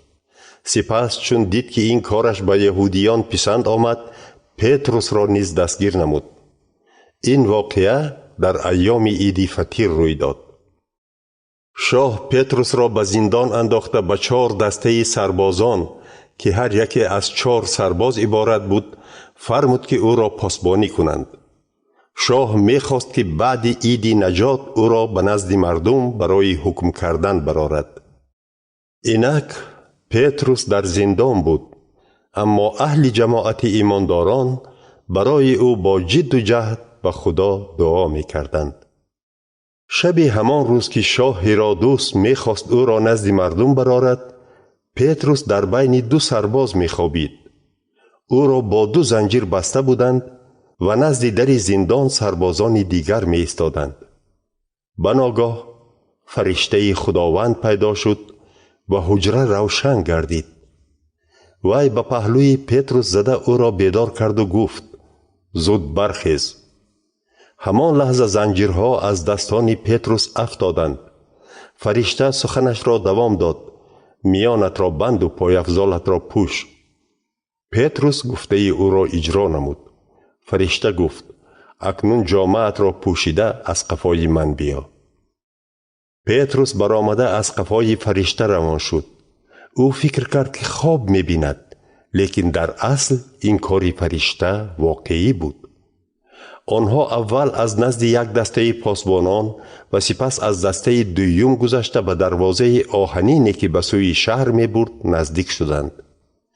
دروازه خود از خود بر روی آنها گشاده شد.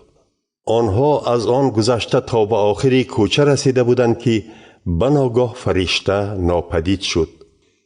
این وقت پتروس به خود آمده گفت: اکنون انیق فهمیدم که خداوند فرشته خود را فرستاده است تا مرا از دست هرودوس و آنچه یهودیان می‌خواستند خلاص کند. پتروس این را از دل گذرانده به خانه مریم مادر یوحنا که مرقس نامیده شده بود روانه شد. در آنجا مردمی زیاد جمع آمده دعا می‌کردند. چون دروازه را تق تق کرد، رودا نام کنیزک برای کشادن برآمد. رودا آواز پتروس را شناخته چنان خرسند شد که دروازه را نکشاده به سوی خانه دوید و خبر داد که پتروس نزد دروازه ایستاده است. با او گفتند: عقلت را خورده ای؟ لیکن او در گپش ایستاده می گفت که راست می گوید. آنها باشند گفتند: این فرشته ای اوست. از بس که پتروس هنوز هم تق تق می کرد، آخر در را گشادند و او را دیده سخت حیران شدند. پتروس با اشاره دست خاموشی طلب نموده به آنها گفت که چه طرز خداوند او را از زندان برآورد. پتروس گفت: این را به یعقوب و برادران دیگر رسانید. پس او آنها را ترک نموده به جای دیگر رفت. با دمیدن صبح سربازان را ترس و وهم فرا گرفت که به پتروس چی شده باشد. شاه هرودوس او را جستجو نمود، لیکن نیافت. سپس سربازان را پرسجو نموده فرمان داد که آنها را به قتل رسانند. خودش باشد از سرزمین یهودیه برآمده به شهر قیصریه رفت و در آنجا ماند. شاه هرودوس از مردم شهرهای سور و سیدون سخت در غضب شده بود. بنابراین آنها مصلحت نموده به نزد شاه یک گروه آدمان را فرستادند. آنها اول خدمتگار شخصی پادشاه بلاستوس را طرفدار خود کرده، سپس از پادشاه صلح خواستند، چون که آنها از کشوری پادشاه خوراکواری می گرفتند. در روز قبول هرودوس لباس شاهانه پوشیده بر کرسی داوری نشست و با آنها سخن کرد. مردم باشند فریاد کنان گفتند: این آواز آدم نه، بلکه آواز یکی از خدایان است. این لحظه فرشته خداوند شاه هرودوس را زد، چون که خود را از خدا بالا دانست. همین طور او کرم کرده مرد. اما کلام خدا تا رفت پهن می شد. برنبا و شاول خدمت خود را برای خداوند در اورشلیم به آخر رساندند و یوحنای لقبش مرقس را با خود گرفته به شهر انطاکیه برگشتند.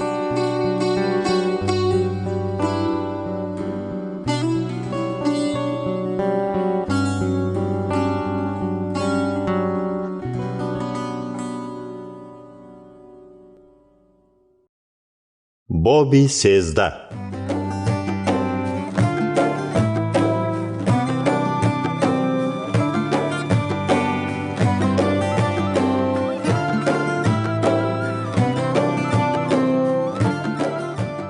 پیغمبران و معلمان جماعت ایمانداران شهر انطاکیه اینها بودند: برنبا، شمعون لقبش نیگر، لوکیوس قیروانی، مناهیم دوست بچگی هرودوس حاکم و شاول. روز هنگامی که آنها روزه گرفته خداوند را پرستش می کردند، روح القدس با آنها گفت: به من برنبا و شاول را جدا کنید تا کاری را که برایشان تعیین نمودم اجرا نمایند. سپس روزه داشتند و بر آنها دست گذاشته دعا کردند و آنها را فرستادند.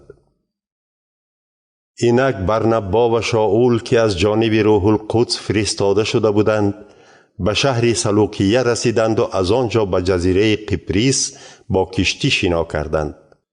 آنها به شهر سلامیس رسیده در جماعت خانه یهودیان کلام خدا را اعلان کردند. یوحنا با آنها یاری می رساند. آنها تمام جزیره را تا شهر پافوس طی کردند. در پافوس فرستادگان جادوگر یهودی را واخوردند که پیغمبری دروغین بود. وی بریوشع نام داشت و شناس حاکم سرجیوس پاولوس بود. حاکم که مردی با فهم بود، برای شنیدن کلام خدا برنبا و شاول را به نزدش دعوت کرد. اما آن جادوگر که به زبان یونانی الیما نام داشت با آنها ضدیت نمود. او کوشش میکرد که حاکم را از ایمان آوردن باز دارد. آنگاه شاول که پاولوس نیز نام داشت از روح القدس پر شده راست با آن جادوگر نگریسته گفت: ای مردی پر از دروغ و بدی، پسر شیطان و دشمن هر راستکاری، کی کج کردن راه راست خداوند را بس میکنی؟ حالا است خداوند تو را جزا می دهد و تو کور شده مدت روشنی آفتاب را نمی بینی. با شنیدن این سخن الیما را تیرگی و تاریکی فرا گرفت و او به هر سو روی آورده به خود راهنمایی می جست. حاکم این واقعه را دیده ایمان آورد، چون که از تعلیمات خداوند در حیرت مانده بود. سپس پاولوس و همراهانش از شهر پافوس به شهر پرجه ولایت پامفیلیا با کشتی آمدند. اما یوحنا آنها را ترک نموده به اورشلیم برگشت. از شهر پرجه آنها به شهر انطاکیه نزد پیسیدیه آمدند و روز شنبه به جماعت خانه یهودیان در آمدن نشستند.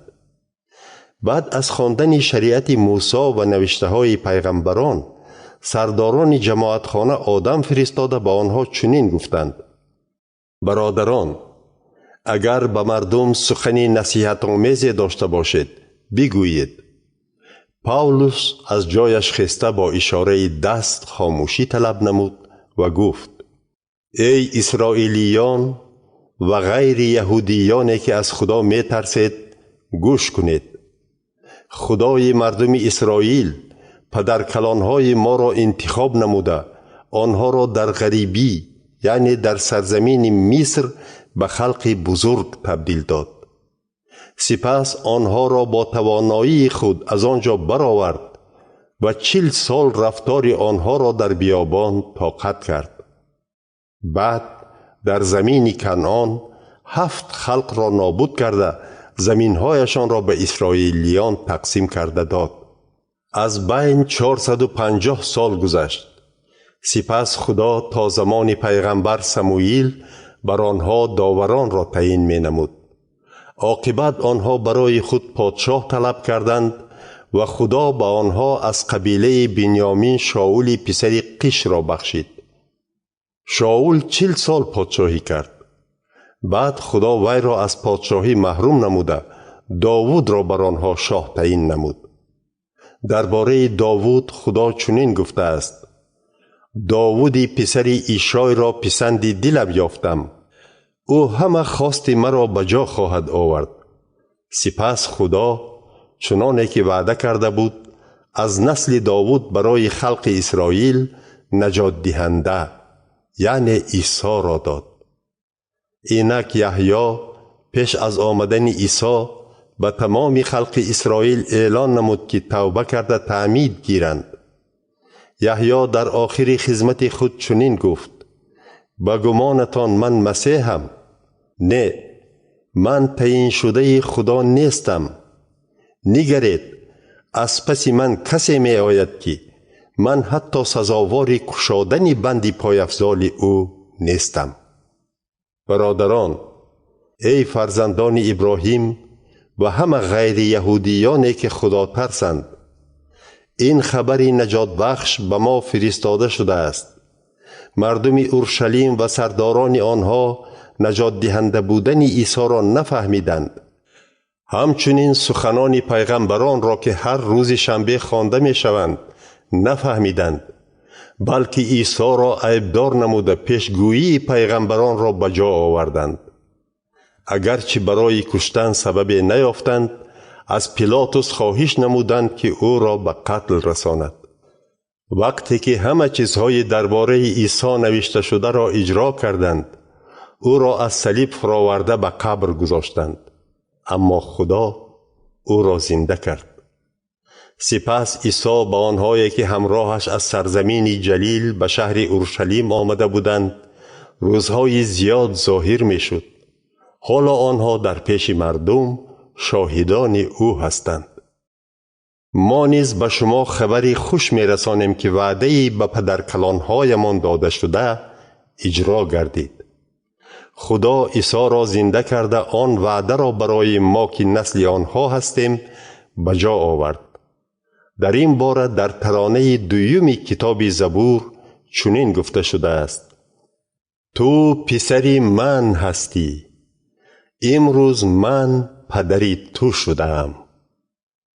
درباره آنکه عیسی را زنده می کند و او هرگز در گور نمی پوسد چنین گفته شده است: من آن وعده های مقدس و باورناک را که به داوود داده بودم به شما می بخشم.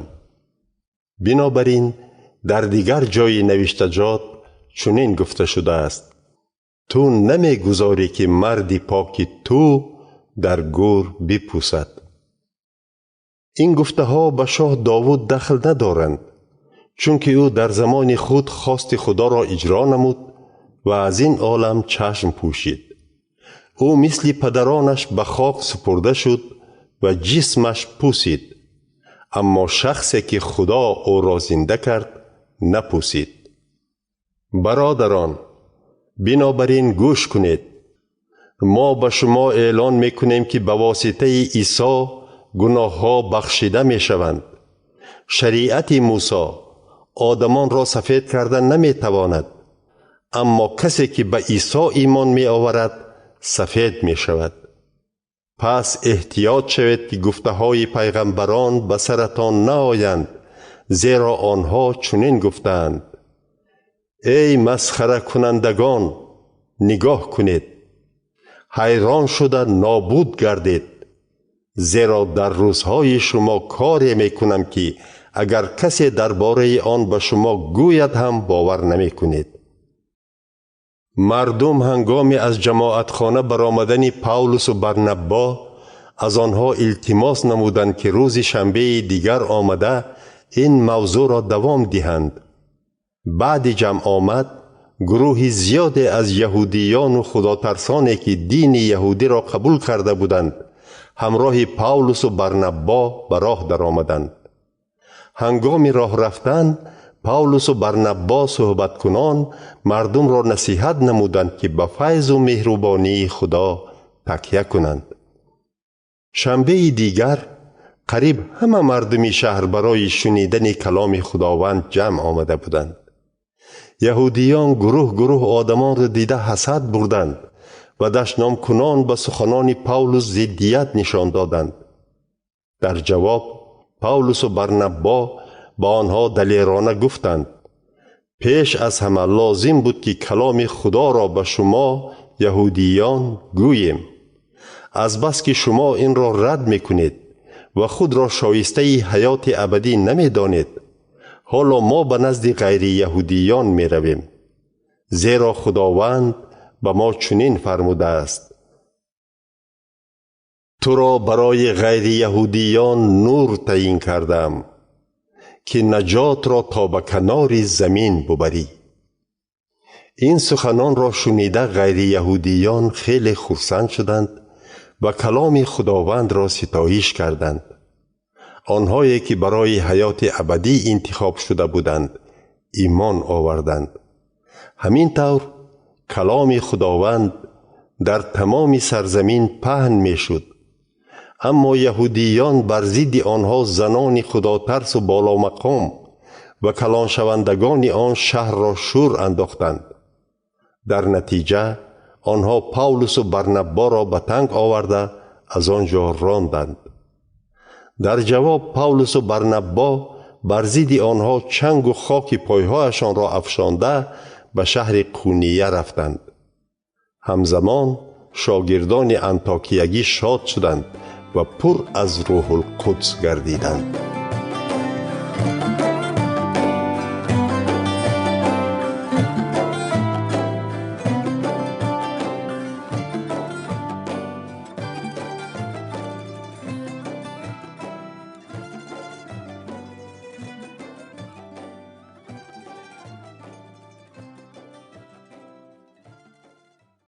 باب 14.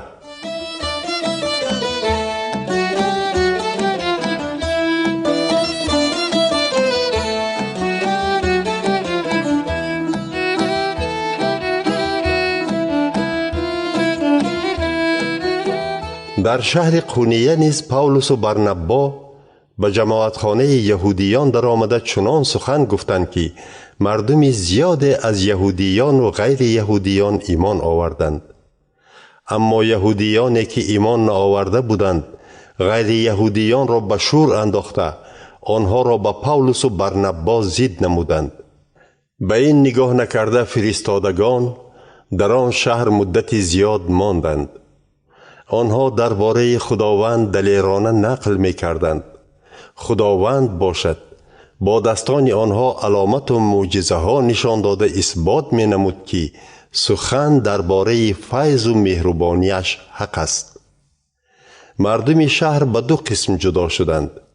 یکی طرفداران یهودیان بود و دیگر طرفدار فرستادگان. سپس یهودیان و غیر یهودیان با دستگیری راهبرانشان زبان یک کردند که به فرستادگان در افتاده آنها را سنگسار کنند. فرستادگان از مقصد آنها خبردار شده به ناحیه لیکانیه گریختند و در شهرهای لوسترا و دربه و گرد و اطرافشان گشته رساندن خوشخبر را دوام می دادند. در شهر لوسترا مرد می نشست که لنگ مادرزاد بوده در عمرش راه نرفته بود. او سخن پاولوس را گوش می کرد. چون پاولوس دید که وی برای شفا یافتن ایمان دارد با دقت به او نگریسته با آواز بلند گفت: برخسته به پایهایت راست است. آن مرد از جایش جسته خیست و به راهروی درآمد. گروه آدمان این کار پاولس را دیده با زبان لکانی فریاد زدند: خدایان در شکل آدمی زاد به نزد ما فرآمدند. آنها فرستادگان را خدایان خود گمان کرده برنبا را زئوس و پاولس را هرمیس نامیدند، چون که پاولس نسبتاً زیاد سخن می گفت. در بیرون شهر پرستشگاه زئوس واقع بود. اینک کاهن زئوس به نزد دروازه شهر برزگاوها و گلچنبرها آورده خواست که همراه مردم به فرستادگان قربانی کند. اما فرستادگان یعنی برنبا و پاولس این را شنیده لباسشان را دراندند و سوی آن گروه دویده داد زده گفتند: مردم، آخر شما چیکار کرده ایستاده اید؟ ما هم مثل شما آدم هستیم. با شما خوشخبر آوردیم که از این چیزهای هیج و پوچ روی گردانده به خدای زنده روی آورید. او زمین و آسمان و بحرها و تمام جانورانی را که در آنهاست آفریده است. در گذشته خدا واگذاشت که همه خلقها با راه خود روند، لیکن به هر حال با نیکی‌هایش، یعنی با باران، با موسم‌های سرحاصل، با خوراکواری و به دلهایتان خرسندی بخشیده درباره خود شهادت می‌داد. حتی با چنین سخنان مردم را به زور از قربانی نمودن باز داشتند. سپس از شهرهای انطاکیه و قونیه بعضی یهودیان آمدند. آنها مردم را به طرف خود کشیده پاولس را سنگسار نمودند. سپس او را مرده گمان نموده کشاله کنان از شهر بیرون برآورده پرتافتند. لیکن وقتی که ایمانداران در گردش جمع شدند، پاولس برخاسته به شهر درآمد. روز دیگر او همراه برنبا به شهر دربه رفت. آنها در شهر دربه خوشخبر رسانده از بسیار آدمان شاگرد تیار کردند. سپس به شهرهای لوسترا، قونیه و انطاکیه پیسیدیه برگشتند. آنها به دلهای شاگردان قوت می بخشیدند و نصیحت می کردند که در ایمان استوار بمانند. آنها می گفتند: برای به پادشاهی خدا داخل شدن ما باید عذابهای زیاد را پس سر نماییم. پاولس و برنبا در هر جماعت راهبران را تعیین می نمودند. سپس روزه گرفته دعا می کردند و راهبران را به خداوندی که ایمان آورده بودند می سپردند. همین طور آنها ناحیه پیسیدیه را طی نموده به ولایت پامفیلیا آمدند. در شهر پرجه کلام را پهن نموده به شهر اتالیه فرآمدند. از اتالیه شنا کرده به شهر انطاکیه سوریه برگشتند که در آنجا از جانب جماعت ایمانداران برای خدمت کردهشان به پناه خدا سپرده شده بودند. بعد بازگشت آنها اهل جماعت ایمانداران را جمع کرده درباره تمام کارهایی که خدا به واسطه آنها کرد و چه طرز برای غیر یهودیان در ایمان را گشاد نقل کردند.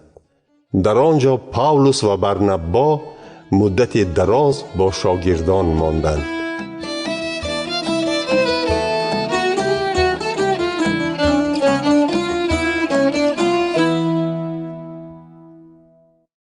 باب 15.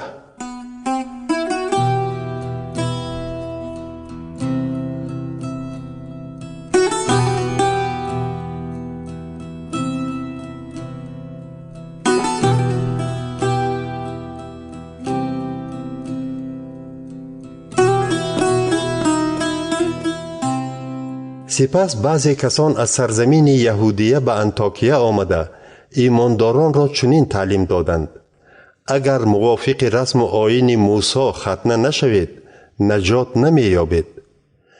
این سبب شد که در بین آنها و پاولس و برنبا بحث و مناظره زیاد به میان آمد. عاقبت به پاولس و برنبا و یک چند ایمانداران دیگر سپارش دادند که برای حل این مسئله نزد فرستادگان و راهبران جماعت به اورشلیم روند. همین طور آنها از جانب جماعت فرستاده شده به راه درآمدند. هنگامی از فینیقیه و سامره گذشتنشان، آنها درباره ایمان آوردن غیر یهودیان به ایمانداران نقل کردند. این خبر به دل همه آنها خرسندی بزرگ بخشید. وقتی که پاولس و برنبا با همراهانشان به اورشلیم رسیدند، جماعت ایمانداران و فرستادگان و راهبران آنها را قبول کردند. آنها درباره همه کارهایی که خدا به واسطه‌شان کرده بود نقل نمودند. اما یک چند نمایندگان رویه فریسی که ایمان آورده بودند برخاسته چنین گفتند: غیر یهودیان را لازم است که ختنه شوند و به آنها امر کرده شود که شریعت موسی را رعایت نمایند. سپس برای حل این مسئله فرستادگان و راهبران جمع آمدند.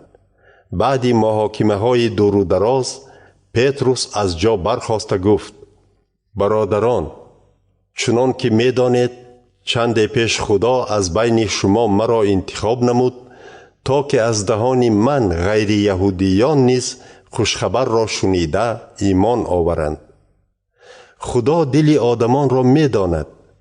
او به غیر یهودیان هم روح القدس را عطا نمود، مثل آن که به ما داده بود.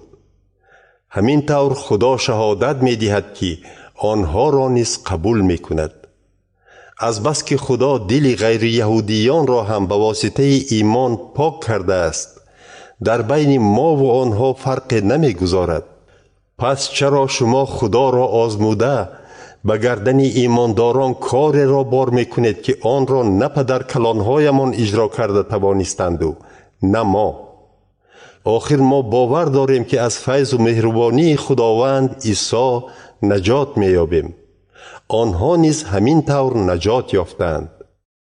این را شنیده همه خاموش شدند و به نقل برنبا و پاولس گوش دادند.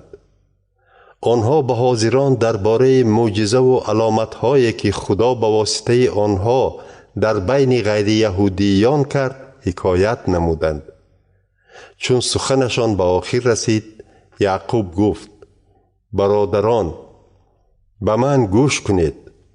شمعون فهماند که چطور خدا اول به غیر یهودیان غمخواری نموده از بین آنها برای خود خلق به وجود آورد. سخنان پیغمبران هم به این موافقند، زیرا در نوشتجات چنین گفته شده است: بعد از این من برگشت پادشاهی خراب شده شاه داوود را برقرار می سازم، ویرانه های آن را ساز می کنم و از نو بنیاد می نمایم، تا که همه خلقهای دیگر، یعنی همه غیر یهودیان که از آن منند، مرا بجویند، می گوید خداوند. یعقوب سخنش را دوام داد: خدا این چیزها را از روزهای قدیم معلوم کرده است. بنابراین قرار می کنم که راهی به خدا روی آوردن غیر یهودیان را دشوار نکنیم. تنها با آنها نویسیم که از خوردن گوشت حیوان بغی شده، خوراکی که به بت‌ها تقدیم شده است، خون و از گناه جنسی خودداری نمایند. زیرا شریعت موسی را از روزهای قدیم در هر شهر تعلیم می دهند و هر روز شنبه در جماعت خانه ها می خوانند. سپس فرستادگان و راهبران با تمام اهل جماعت قرار کردند که از بین خود یک چند کس را انتخاب نموده همراه پاولس و برنبا به شهر انطاکیه فرستانند. همین طور آنها دو مرد عزتمند را انتخاب کردند: یهودای لقبش برسبا و سیلا را.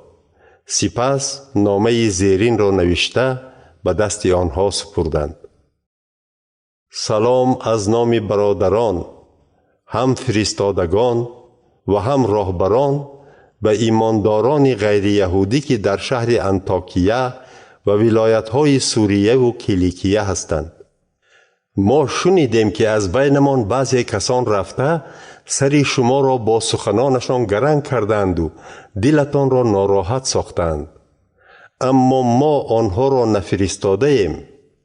بنابراین ما همه به یک قرار آمدیم که از بین خود یک چند کس را انتخاب نموده همراه برادران عزیزمان برنبا و پاولوس به نزدتان فرستیم.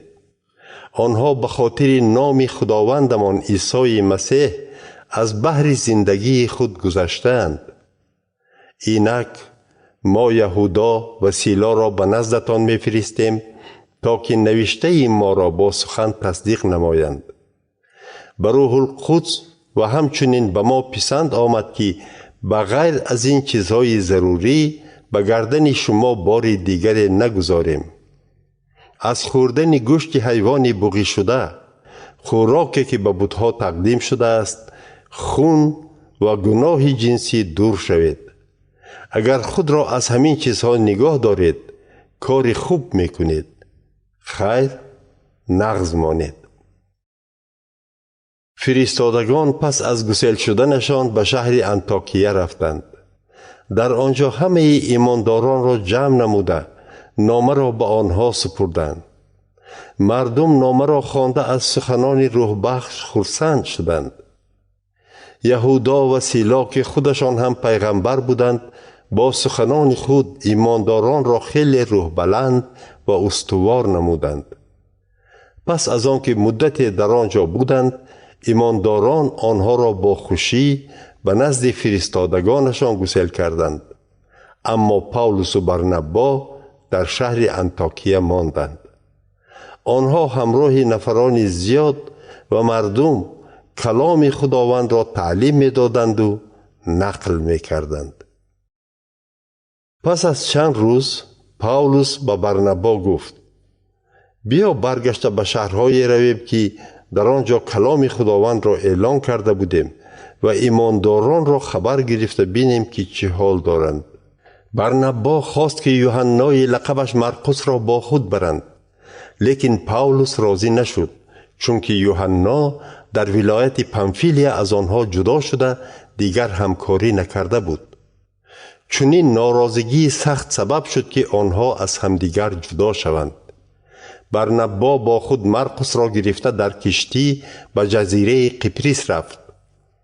پاولوس باشد سیلا را با خود گرفت و چون ایمانداران او را به فیض و مهربانی خداوند سپردند به راه درآمد.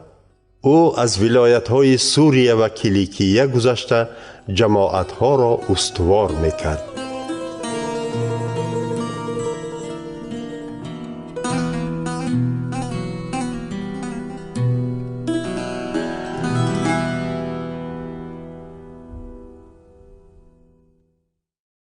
باب 16.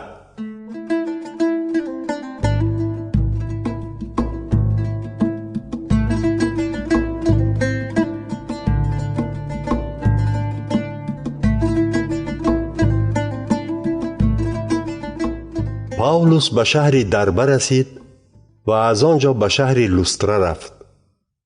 در آنجا تیموتئوس نام شاگرد عیسی زندگی میکرد.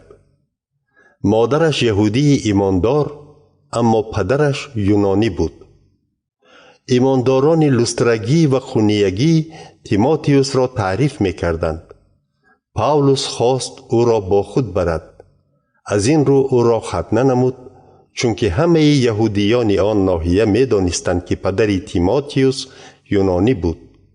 آنها از شهر به شهر گشته طلب می نمودند که فرمانی در اورشلیم برآورده شده فرستادگان و راهبران جماعت را اجرا نمایند. همین طور جماعت ها در ایمان استوار گردیده روز به روز زیاد می شدند. پاولوس و همراهانش زمین بین ناحیه فریجیه و غلاطیه را طی نموده گذشتند، چون که روح القدس نگذاشت که خوشخبر را در ولایت آسیا پهن کنند. وقتی به ناحیه میسیه رسیدند کوشش نمودند که به ولایت بیتونیه روان شوند، لیکن روح عیسی با آنها اجازت نداد. از این سبب آنها میسیه را گذاشته به شهر تروآس رفتند. شبانه در نظر پاولوس عیان شد که مرد مقدونیه ایستاده از او چنین خواهش میکند: به ولایت مقدونیه آمده به ما یاری ده. پس از عیان شدن این مرد ما در حال آماده شدیم که به مقدونیه رویم، زیرا فهمیدیم که خدا ما را دعوت کرده است که به آنها خوشخبر را رسانیم.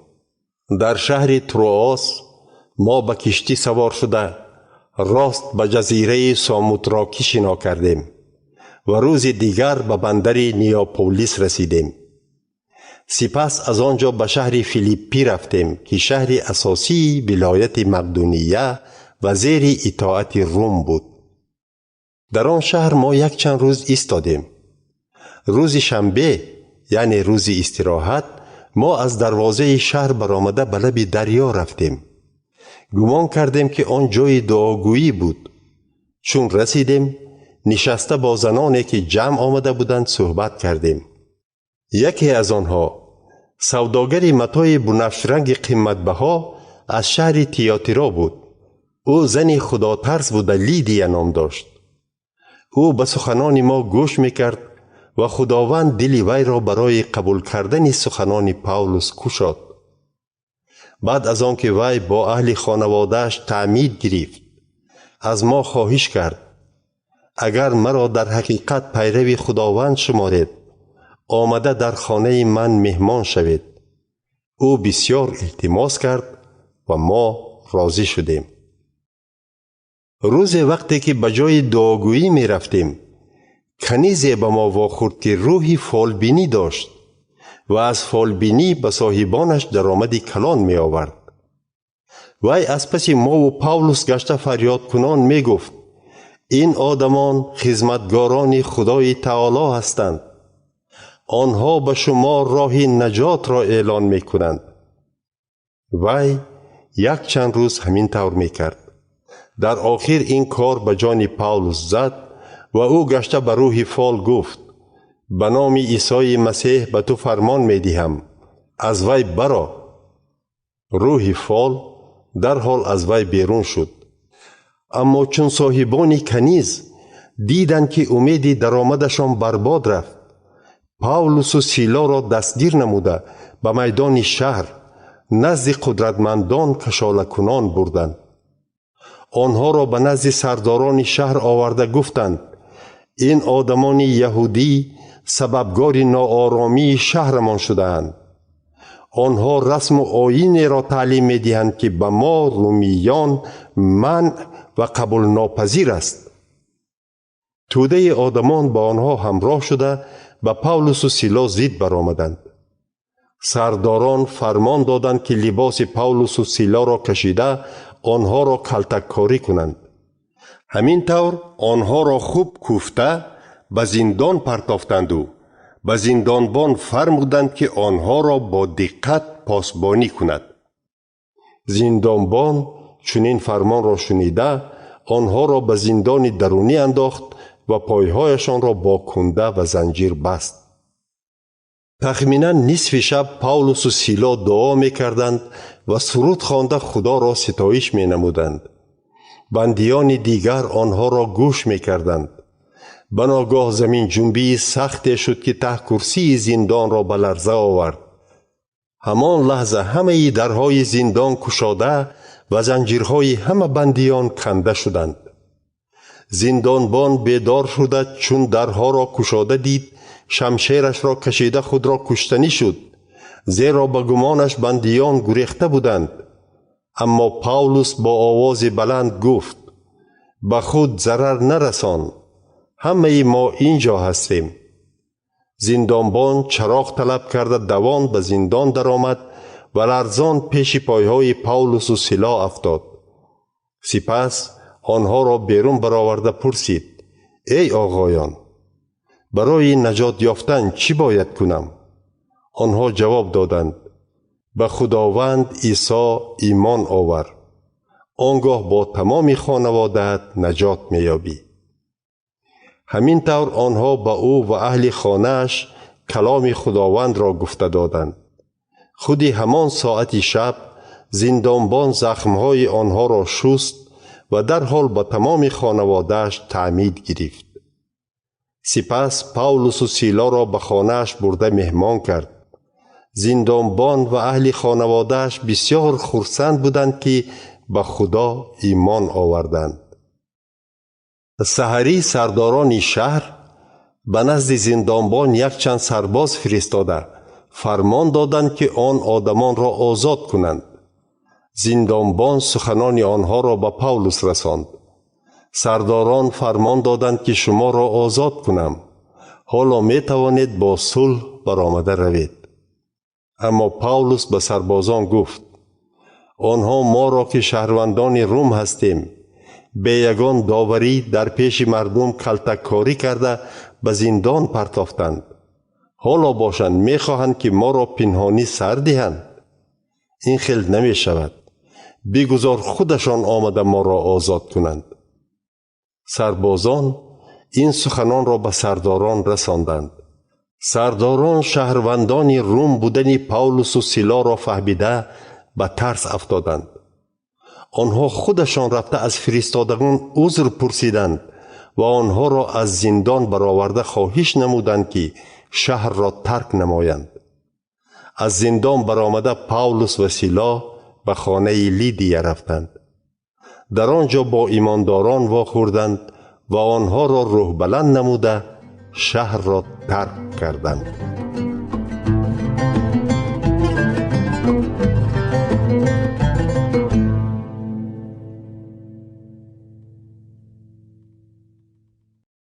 باب 17.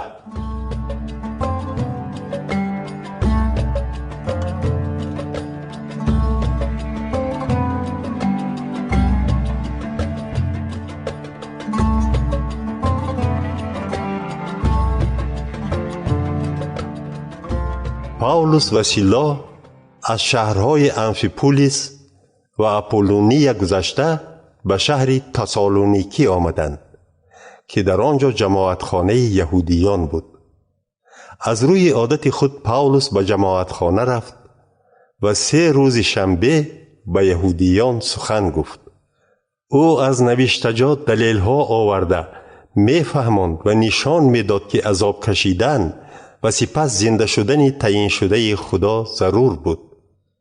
پاولوس می‌گفت: عیسایی که به شما اعلان می‌کنم همان تعیین شده خداست. عاقبت بعضی آنها ایمان آورده و پاولوس و سیلا همراه شدند. همچنین گروهی کلان یونانی های خدا ترس و شماره زیاد زنان آبرومند نیز ایمان آوردند. اما بعضی یهودیان حسد برده از بازار یک چند بدکار را جمع نمودند و شهر را به شور آوردند. آنها به خانه یاسون زده در آمده پاولوس و سیلا را جستند تا که بین مردم برآرند. اما چون آنها را نیافتند، یاسون و چند برادر دیگر را نزد سرداران شهر آورده دادزنان گفتند: اینها که تمام دنیا را به شور آوردند حالا به اینجا هم رسیدند. یاسون باشد آنها را قبول کرده است. آنها عیسی نام پادشاه دیگری هست گفته همه قانون شاهنشاه روم را ویران میکنند. مردم و سرداران شهر این سخنان را شنیده به تشویش افتادند. سرداران شهر از یاسون و دیگران گرو گرفته آنها را آزاد کردند. خودی همان شب ایمانداران پاولوس و سیلا را به شهر بیریه فرستادند. آنها چون رسیدند به جماعتخانه یهودیان رفتند. یهودیان بیریه نظر به یهودیان تسالونیکی روشن فکرتر بودند. آنها با شوق زیاد با خوشخبری خداوند گوش می کردند و هر روز نوشتجات خوانده می سنجیدند که آیا اصلاً همین طور است یا نه. از این رو اکثری آنها ایمان آوردند و همچنین شماره زیادی زنان آبرومند یونانی و بعض مردان نیز ایمان آوردند. اما چون یهودیان تسالونیکی شنیدند که پاولوس کلام خدا را در شهر بیریه نیز اعلان میکند، با آنجا رسیده آمدند و مردم را برانگیخته آشوب برداشتند. ایمانداران در حال پاولوس را به لب بحر فرستادند، لیکن سیلا و تیموتیوس در بیریه ماندند. همراهان پاولوس با او تا شهر اتینا رفتند. سپس برگشت فرمان پاولوس را رساندند که سیلا و تیموتئوس هر چه زودتر به نزد او روند. پاولوس در انتظار سیلا و تیموتئوس شهر اتینا را تماشا کرد و آن را پر از بت‌ها دیده روحاً خیلی ناراحت شد. از این رو او در جماعتخانه با یهودیان و یونانی‌های خداترس و هر روز در بازار با آدمان گوناگون واخورده صحبت می‌کرد. بعضی از فیلسوفان مکتب اپیکوری و رواقی با پاولوس بحث نموده گفتند این لقی چی گفتن می‌خواهد؟ دیگران جواب دادند چنین می‌تابد که وی درباره خدایان بیگانه سخن می‌راند، زیرا او درباره عیسی و زنده شوی مردگان خوشخبر می‌رساند. عاقبت آنها پاولوس را به اریوپاگ نام مجلسگاه آورده گفتند به ما گوی که این تعلیمات نو درباره چیست؟ چیزهای عجایب میگویی، میخواهیم دانیم که آنها چی معنا دارند. برای همه اتینایی ها و خارجی هایی که در شهر زندگی میکردند کار بهتر از شنیدن و گفتن خبر نو نبود. پاولوس در مابین مجلسگاه اریوپاگ ایستاده گفت مردان اتینا، میبینم که شما از هر جهت خیلی دیندار بودید. من گشت و گذار نموده مقدسات شما را از نزدیک دیدم. در یک قربانگاهتان چنین خواندم به خدای ناشناس. من درباره انا همان خدا که شما نشناخته میپرستید خبر میدهم. خدایی که دنیا و تمام چیزهای در آن بوده را آفریده است. خداوندی زمین و آسمان است. او در معبدهایی که با دستان آدمی زاد ساخته شدند زندگی نمی کند. خدا به یگان چیزی که دستان آدمی زاد فراهم آورده تواند محتاج نیست، چون که خودش به همه زندگی، نفس و هر چیز دیگر را می بخشد. او از یک آدم همه خلقها را به وجود آورد تا که در تمام زمین ساکن شوند. با آنها وقت و جای زندگی معین نمود تا که دست کنان خدا را جویند و احتمال پیدا کنند. لیکن به هر حال خدا از هر یکی ما دور نیست. آخر او سرچشمه زندگی و حرکت و هستی ماست. چنان که بعضی از شاعران شما نیز گفتند ما فرزندان او هستیم. پس اگر فرزندان خدا باشیم نباید فکر کنیم که او مانند چیزی از طلا، نقره و یا سنگ است که با عقل و هنر آدمی ساخته می شود. اینک خدا زمان نادانی را صرف نظر نموده حالا در همه جا به همه آدمان می فرماید که توبه کنند، زیرا خدا الکی روزی را معین نموده است که به واسطه مرد تعیین کردهش دنیا را از روی انصاف داوری می کند و برای اثبات این او را زنده کرد. بعضی از حاضران درباره زنده شوی مردگان شنیده مسخره کنان خندیدند، ولی دیگران گفتند در این باره روز دیگر تو را گوش میکنیم. همین طور پاولوس از مجلسگاه برآمد. یک چند کس با او همراه شده ایمان آوردند. در بین آنها دیونیسوس عضو مجلس اریوپاگی، داماریس نام زن و یک چند کسی دیگر بودند.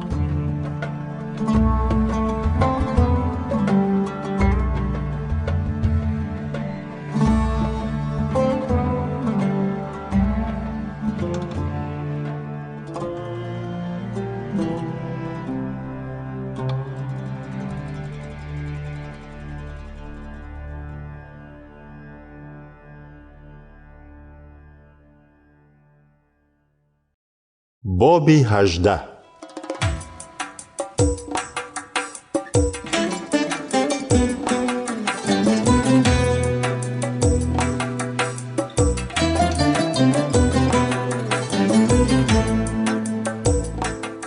سپس پاولوس شهر اتینا را ترک کرده به شهر قرینتوس رفت.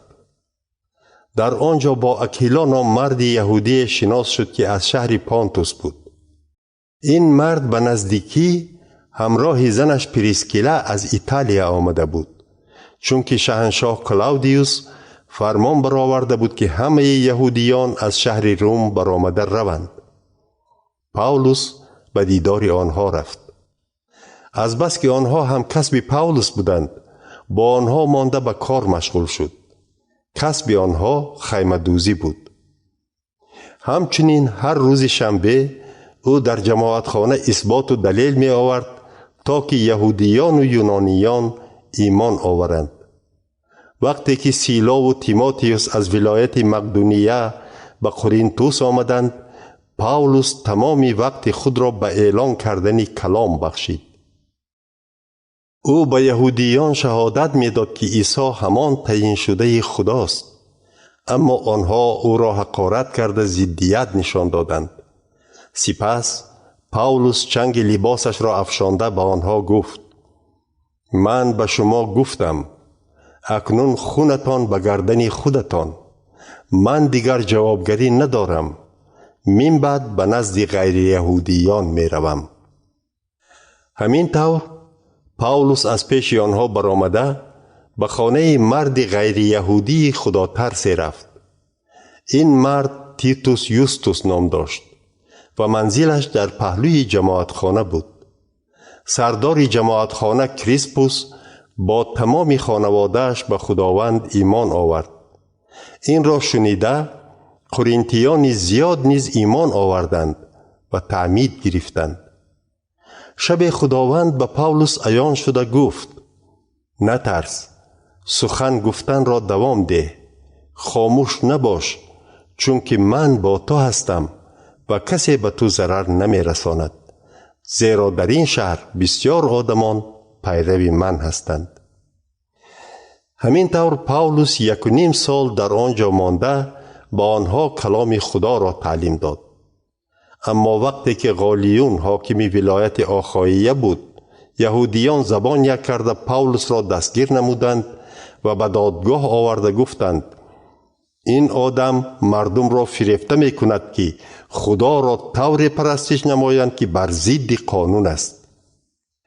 پاولوس هنوز دهان نگشاده حاکم غالیون به یهودیان گفت: یهودیان، اگر یگان جنایت یا کرداری بد جای می داشت، شکایت شما را قبول می کردم. الحال می بینم که بحث درباره کلمه و نامها و شریعت شما است. پس خودتان آن را حل کنید. من این چیزها را حل کردن نمی خواهم. این را گفته آنها را از دادگاه پیش کرد. در حولی دادگاه مردم به سستی نیز سردار جماعتخانه در افتاده او را کلتک زدند، اما غالیون حاکم به این هیچ اهمیت نداد. بعد از این پاولوس مدت در شهر قرینتوس ماند. سپس با ایمانداران خیر خوش نموده همراه پریسکیلا و اکیلا به ولایت سوریه شنا کرد. در بندر کنخریه او موی سرش را تراشید، چون که موافق رسم یهودیان چنین قسم خورده بود. هنگامی که به افسوس رسیدند، پاولوس پریسکیلا و اکیلا را ترک نموده خود به جماعتخانه درآمد. پاولوس با یهودیان صحبت آراست و آنها از او خواهش نمودند که مدتی با آنها بماند، لیکن وی راضی نشد. اما هنگام خیر خوش کردنش گفت که خدا خواهد باز به نزدتان می آیم. سپس در شهر افسوس به کشتی نشسته سفرش را دوام داد. در شهر قیصریه او از کشتی فرامده به شهر اورشلیم رفت. در آنجا به اهل جماعت سلام رسانده به شهر انطاکیه روان شد. در انطاکیه مدت ایستاده باز به راه درآمد و در ناحیه غلاطیه و فریجیه گشته ایمان همه ایمانداران را استوار نمود. آن زمان به شهر افسوس اپولوس نام مرد یهودی آمد که زاده اسکندریه بود. او شخص سخندان و دانشمند نوشتجات بود. اپولوس در راه خداوند تعلیم یافته بود و با جوش و خروش سخن گفته درباره عیسی درست تعلیم میداد. اما او تنها از تعمید یحیی خبردار بود. او در جماعتخانه دلیرانه سخن گفتن را سر کرده بود. وقتی که پریسکیلا و اکیلا سخنش را شنیدند، او را به کنار بردند و راه خدا را به او خوبتر فهمانده دادند. وقتی اپولوس خواست که به ولایت آخاییه رود، ایمانداران او را روح بلند نموده با وی به شاگردان نامه فرستادند تا که او را قبول کنند. چون به آنجا رسید، با آنهایی که با فیض و مهربانی خدا ایمان آورده بودند کمک زیاد کرد، زیرا او در پیش همه سخنان یهودیان را رد نموده از نوشتجات دلیل می آورد که عیسی تعیین شده خداست.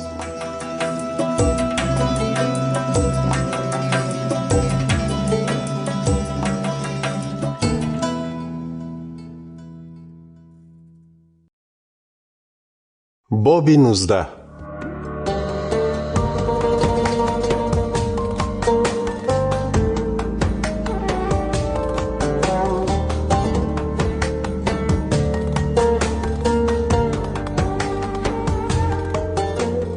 وقتی اپولوس در شهر قرینتوس بود، پاولوس به ناحیه بالایی سفر نموده به شهر افسوس آمد. در آنجا یک چند شاگرد را دیده از آنها پرسید: آیا وقت ایمان آوردید از روح القدس پر شدید؟ در جواب گفتند: نه، ما حتی نشنیده بودیم که روح القدس هست.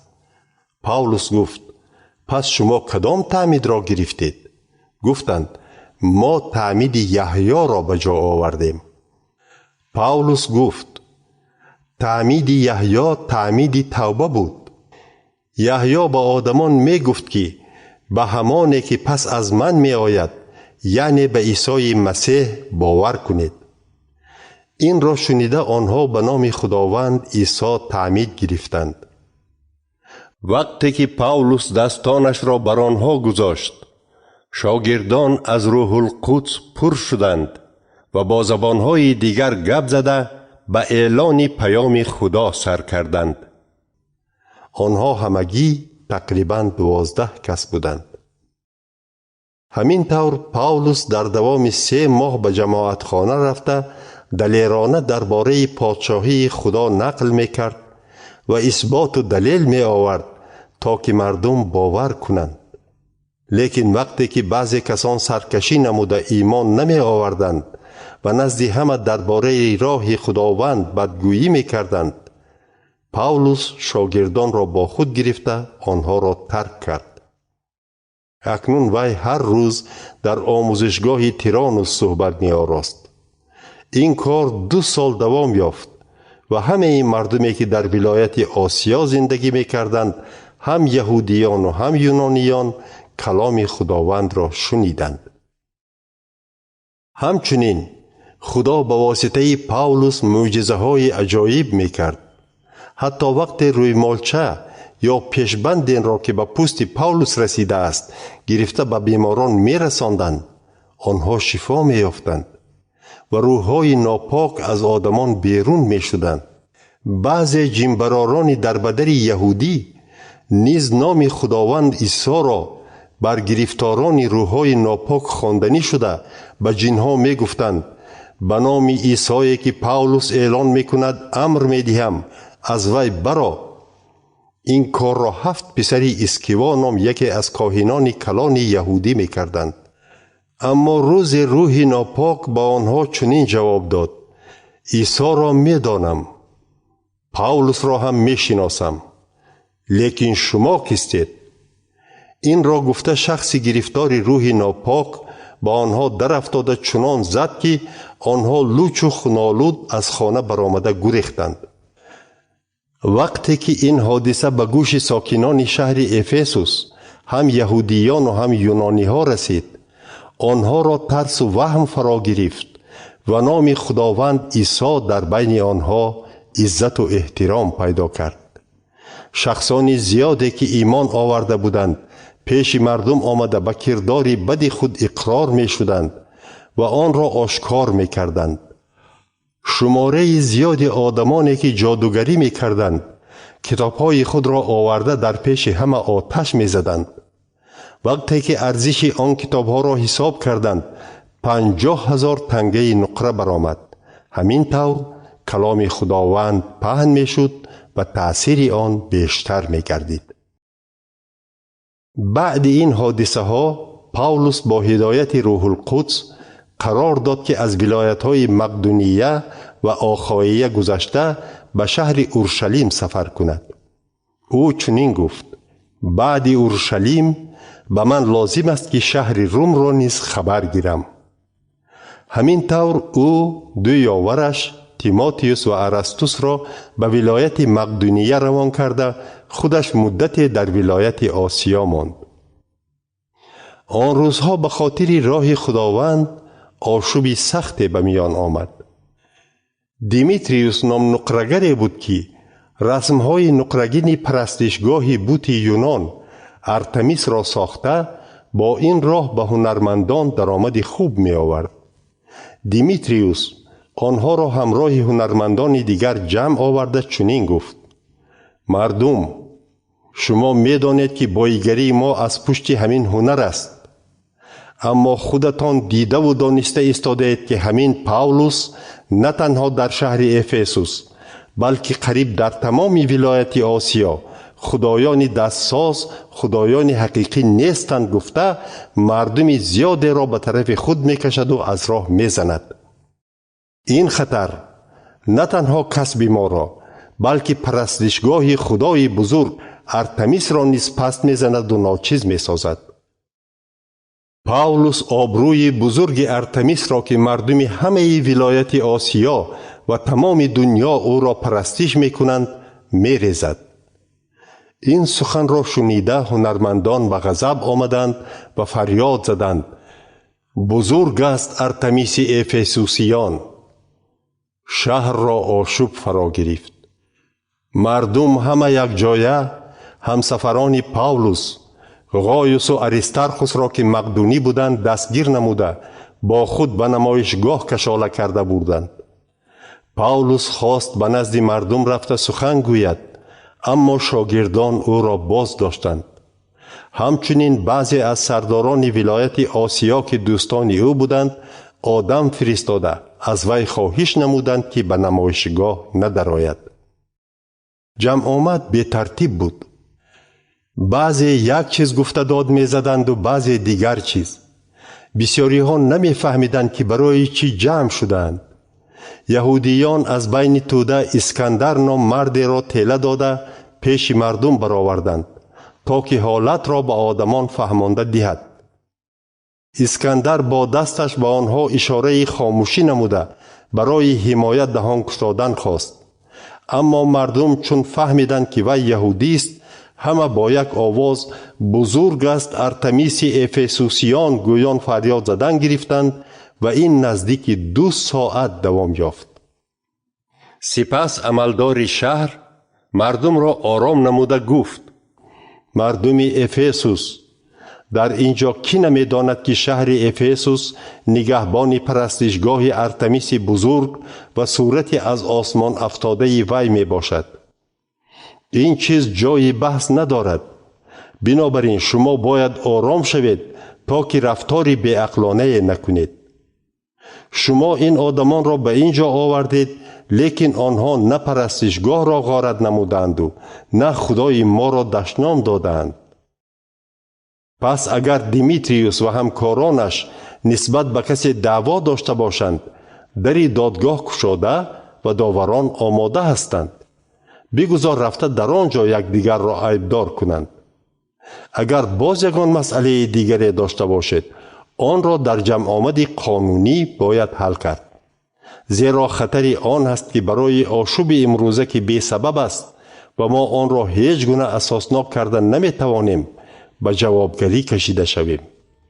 با چنین سخنان او مردم را جواب داده پراکنده کرد.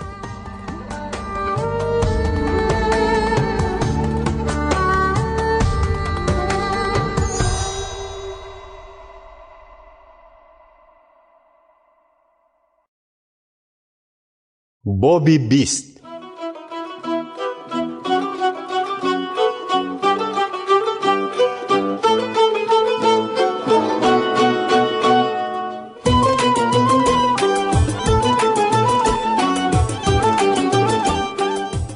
وقت شور و غوغا تمام شد، پاولوس شاگردان را جمع نموده آنها را روح بلند کرد. سپس خیر و خوش کرده به ولایت مقدونیه روانه شد. بعد آن که در آن ناحیه ها گشته ایمانداران را خیلی دلبرداری کرد، به یونان رفت و 3 ماه در آنجا ماند. سپس او خواست به ولایت سوریه شنا کند، اما از قصد بد یهودیان آگاه شده قرار داد که با راه ولایت مقدونیه برمی گردد. همسفران پاولوس اینها بودند: سوپاتروس پسر پیروس از شهر بیریا، اریستارخوس و سکوندوس از شهر تسالونیکی، غایوس از شهر دربه، تیموتیوس و همچنین تیخیکاس و تروفیموس زادگان ولایت آسیا. آنها از ما پیشتر رفته ما را در شهر تروآس انتظار شدند.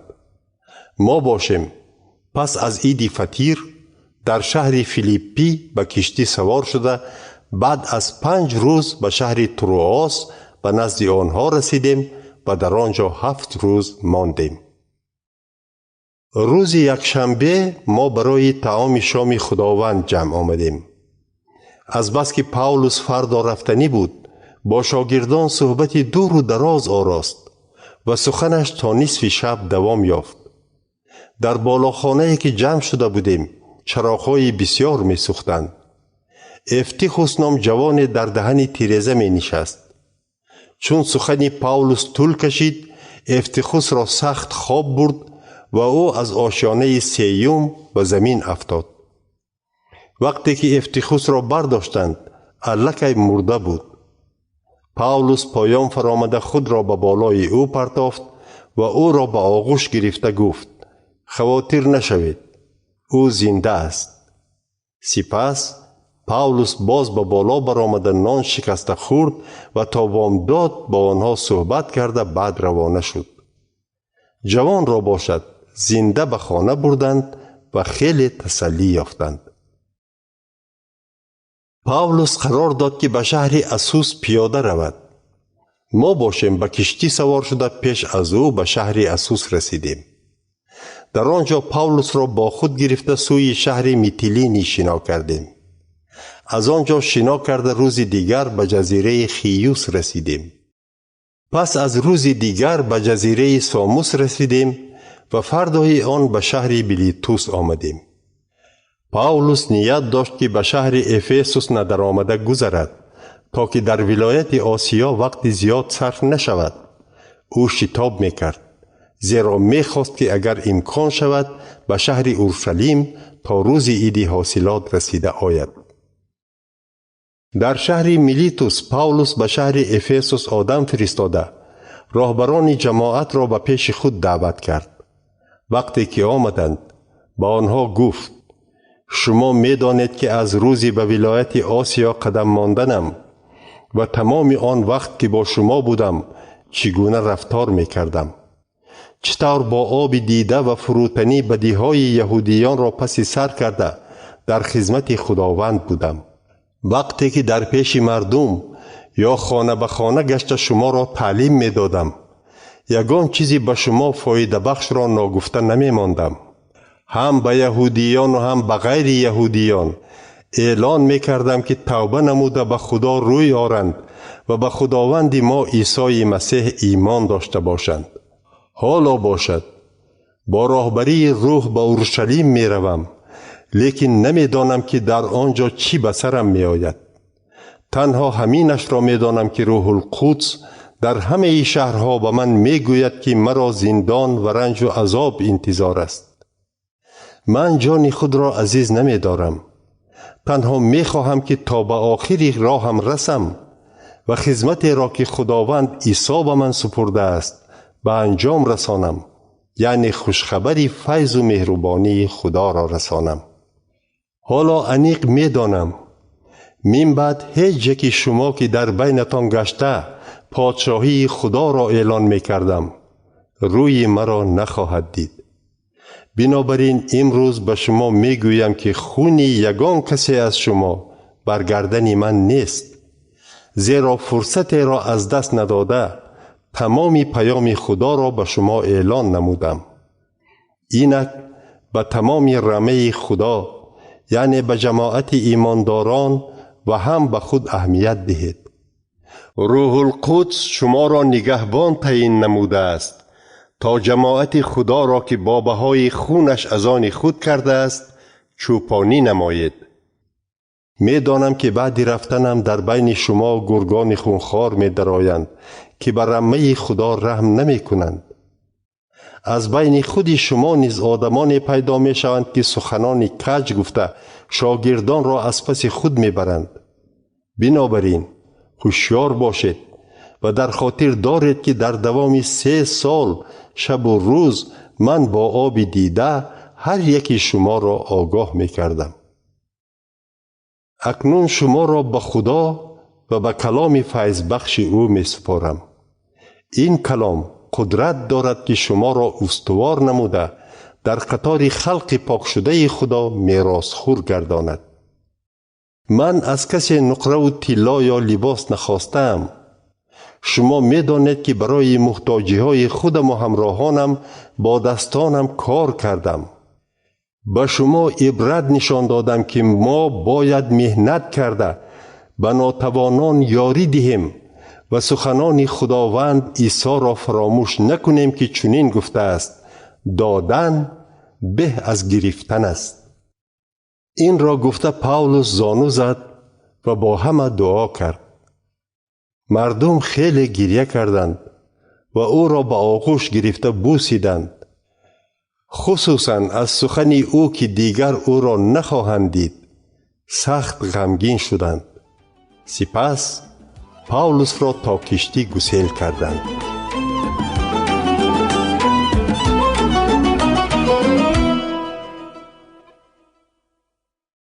باب 21.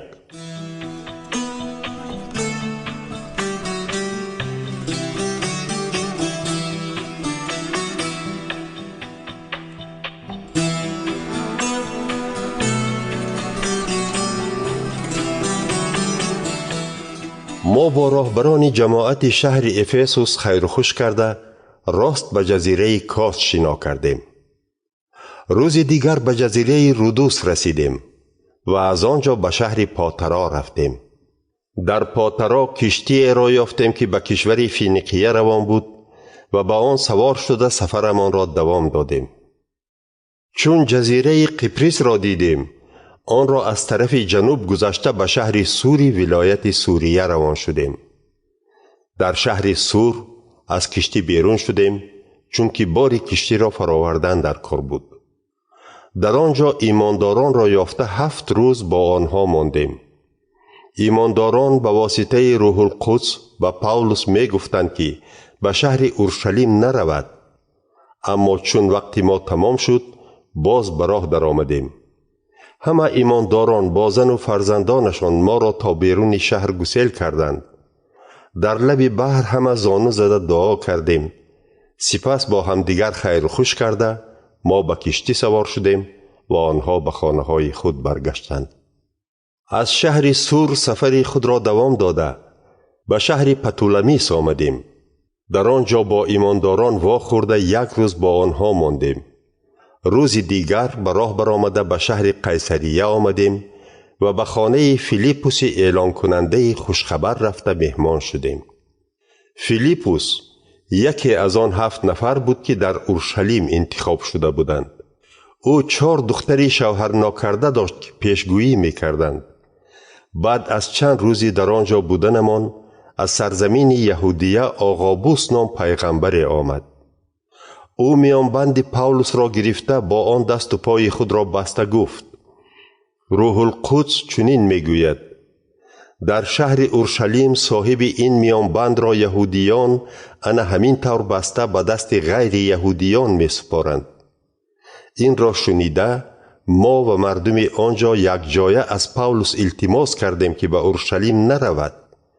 در جواب پاولوس گفت: شما چیکار میکنید؟ چرا با آب دیده دلم را می سوزانید؟ آخر من تیارم که نه تنها بندی شوم بلکه به خاطر نام خداوند عیسی در اورشلیم جان سپارم. چون پاولوس به گپ ما گوش نداد، بگذار خواست خدا شود گفته خاموش ماندیم. بعد آن روزها ما تیاری دیده به شهر اورشلیم روانه شدیم. بعضی ایمانداران که از شهر قیصریه بودند همراه ما رفتند. آنها ما را به خانه مناسون نام شاگردی دیرینه بردند. مناسون زاده جزیره قبرس بود. ما در خانه او ایستادیم. هنگامی که به شهر اورشلیم رسیدیم، ایمانداران ما را خرسندانه پیشواز گرفتند. روز دیگر پاولوس همراه ما به دیدار یعقوب رفت.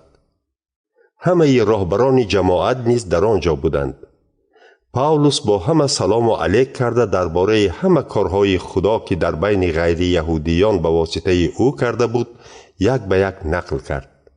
آنها سخن او را شنیده خدا را ستایش نمودند و به پاولوس گفتند: برادر، چنان که می‌بینی چندین هزار یهودیان ایمان آوردند و همه آنها شریعت را جدی رعایت می‌کنند. آنها شنیدند که گویا تو همه یهودیان را که در بین غیر یهودیان زندگی می‌کنند تعلیم داده می‌گویی که شریعت موسی را رد کنند، یعنی پسرانشان را ختنه نکنند و از روی رسم و آیین خود زندگی نکنند. پس چی باید کرد؟ آنها حتما میشنوند که تو آمده ای. حالا گپی ما را گرفته چنین بکن: ما 4 کس داریم که موافق رسم یهودیان به خدا قسم خوردند. آنها را برده همراهشان آیین پاکشوی را بجا آور و پول سرتراشی آنها را بده. سپس همه میفهمند که آنچه درباره‌ات میگویند راست نیست، بلکه تو موافق شریعت موسی زندگی میکنی. درباره غیر یهودیان ایمان آورده باشد، ما قرار نموده نوشته بودیم که از خوردن گوشت حیوان بوغی شده، خوراکی که به بت‌ها تقدیم شده است، خون و از گناه جنسی دور شوند. اینک روز دیگر پاولوس همراه آن آدمان آیین پاکشوی را بجا آورده به معبد خدا درآمد. در آنجا اعلان نمود که وقت پاکشوی آنها بعد 7 روز انجام می‌یابد و آن روز برای هر یکیشان قربانی کرده می شود. در آخر روز 7 یهودیان ولایت آسیا پاولوس را در معبد خدا دیده مردم را به شور آوردند و او را دستگیر نمودند. آنها فریاد می زدند: اسرائیلیان یاری دهید! این آدم در هر جا همه را به ضد خلق، شریعت موسی و این معبد تعلیم می دهد. بر ضمن این او غیر یهودیان را به معبد خدا در آورده این جای مقدس را حرام می کند. آنها تروفیموس را که زاده شهر افسوس بود همراه پاولوس در شهر دیده بودند و گمان می کردند که پاولوس او را با خود به معبد خدا در آورده است. همین طور تمام شهر به شور آمد. از هر طرف مردمی زیاد دویده آمده جمع شدند. آنها پاولوس را دستگیر کرده کشاله کنان از معبد خدا برآوردند و زود درها را از پشتشان محکم کردند.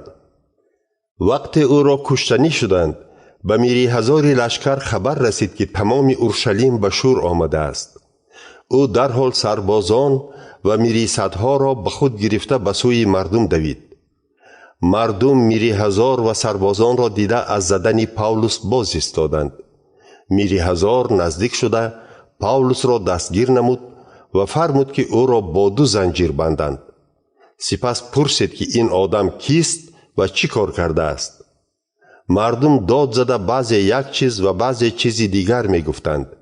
میری هزار از سبب غوغا حقیقت حال را نفهمیده فرمان داد که پاولوس را به قلعه برند. چون به زینه پایه ها رسیدند، از سبب غضب و فشار مردم سربازان مجبور شدند که پاولوس را برداشته برند. مردمی زیاد از قفای آنها آمده کشید او را گویان داد می زدند. هنوز به قلعه ندر آمده پاولوس به میرهزار گفت: اجازت دهید به شما یک چیز گویم. میرهزار گفت: تو زبان یونانی را می دانی؟ پس تو آن مصری نیستی که چند پیش شورش برداشته 4000 آدم کش را از قفایش به بیابان برده بود؟ پاولوس در جواب گفت: من یهودی هستم، شهروند شهر ترسوس ولایت کیلیکیه که شهر نامدار است. خواهش میکنم به من اجازت دهید که به مردم گپ زنم. پاولوس اجازت گرفته بر زینه پایه ها ایستاد. او با دستش به مردم اشاره کرد و آنها همه خاموش شدند. سپس پاولوس با آنها با زبان عبری چنین گفت: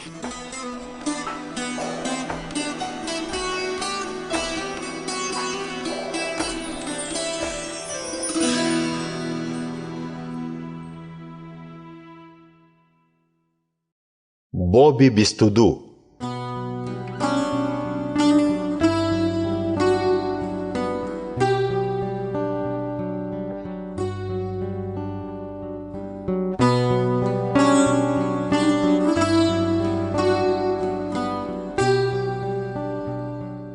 ای برادران و پدران، گوش کنید که برای محافظت خود چی میگویم. مردم چون شنیدند که با زبان عبری گپ میزند، باز هم خاموشتر شدند. پاولوس سخنش را دوام داد: من یهودی، زاده شهر ترسوس ولایت کیلیکیه هستم، لیکن به اورشلیم آمده از استاد جملیل شریعت موسی و رسم و آیین پدران را خوب آموختم. وظیفه هایم را در پیش خدا با جد و جهد اجرا می کردم، چنان که امروز شما هم اجرا می کنید. من آدمان را که پیروی این راه بودند می راندم و عذاب می دادم. بعضی آنها را حتی به مرگ رساندم. مردان و زنان را دستگیر کرده به زندان می سپردم. این را حتی سرکاهین و تمام اعضای شورای پیران می توانند تصدیق کنند. من برای دستگیر کردن ایمانداران شهر دمشق از آنها نامه گرفته بودم تا که ایمانداران را داشته برای جزا دادن به اورشلیم آورم. اما هنگام راه وقتی که به دمشق نزدیک می شدم، در نصف روزی بناگاه از آسمان نور پیدا شده مرا فرا گرفت. من به زمین افتاده آوازی را شنیدم که می گفت: شاول، شاول، چرا مرا آزار می دهی؟ در جواب گفتم: ای اعلی حضرت، تو کیستی؟ گفت: من عیسی ناصری هستم که آزارش می دهی. همراهان من نیز نور را دیدند، لیکن آوازی را که با من گپ می زد نفهمیدند. سپس پرسیدم: ای اعلی حضرت، چی باید کنم؟ خداوند به من گفت: برخاسته به شهر دمشق رو. در آنجا درباره همه کارهایی که باید بکنی به تو میگویند. از تأثیر درخش آن نور چشمانم چیزی را نمیدید و همراهانم مرا از دستم گرفته به دمشق آوردند. حنانیا نام مرد به نزد من آمد. او به شریعت موسی از صدق دل اطاعت میکرد و در بین همه یهودیان آنجا نام نیک داشت. او به من نزدیک شده گفت: برادر شاول، بینا شو. خودی همان لحظه چشمانم بینا شد و او را دیدم. سپس او گفت: خدای پدرانمان تو را انتخاب کرده است تا که خواست او را بدانی و همان را که راستکار است ببینی و از زبانش سخن شنوی. زیرا تو شاهد او می شوی و درباره آنچه دیدی و شنیدی نزد همه آدمان شهادت خواهی داد. پس چرا انتظار هستی؟ برخیز و تعمید گیر و به عیسی ناصری روی آورده از گناهایت پاک شو. اینک وقتی که به اورشلیم برگشته در معبد خدا دعا می کردم، به حالت بیخودی افتادم و عیسی را دیدم که به من چنین گفت: زود از اورشلیم برآمده رو، چون که آنها شهادت تو را درباره من قبول نمی کنند. من گفتم: خداوندا، آنها می دانند که من پیروان تو را به زندان می انداختم و در جماعت خانه ها داشته می زدم. وقتی که خون شاهدت استفانوس ریخته می شد، من آنجا بودم و سنگسار کنندگان را طرفداری نموده جامه های آنها را پاسبانی می کردم. سپس او به من گفت: برو من تو را به جایهای دور به نزد غیر یهودیان میفرستم. مردم سخن پاولوس را تا به اینجا گوش کردند. سپس با آواز بلند فریاد زدند: او را نیست و نابود کنید، چون این آدم نباید زندگی کند. چون فریاد می زدند و جامه‌هایشان را به زمین پرتافته چنگ می خیزاندند، میری هزار فرمود که پاولوس را به قلعه درآورند و قمچینکاری نموده پرسجو کنند که برای چی مردم اینقدر به او داد می زنند. اما وقتی که پاولوس را با تسمه ها برای زدن می بستند، او به میریصد گفت: آیا از روی قانون است که شهروند روم را به یگان داوری قمچینکاری کنید؟ این را شنیده میریصد به نزد میری هزار رفت و گفت: چی کار کردن می خواهید؟ این آدم رومی بوده است. سپس میری هزار نزدیک شده از پاولوس پرسید: تو شهروند روم هستی؟ پاولوس در جواب گفت: بله. میری هزار گفت: من شهروندی روم را با پول کلان خریدم. پاولوس گفت: من باشم از تولد شدنم شهروندی روم هستم. آنهایی که او را پرسجو کردنی بودند این سخن را شنیده در حال از وی دور شدند. میری هزار نیز رومی بودن پاولوس را فهمیده ترسید، چون که او را بسته بود. روز دیگر میری هزار خواست انیق بفهمد که یهودیان او را برای چی عیبدار میکنند. بنابراین زنجیرهای پاولوس را گشاده فرمان داد که کاهنان کلان و تمام شورای پیران جمع شوند. سپس پاولوس را به نزد آنها برآورد.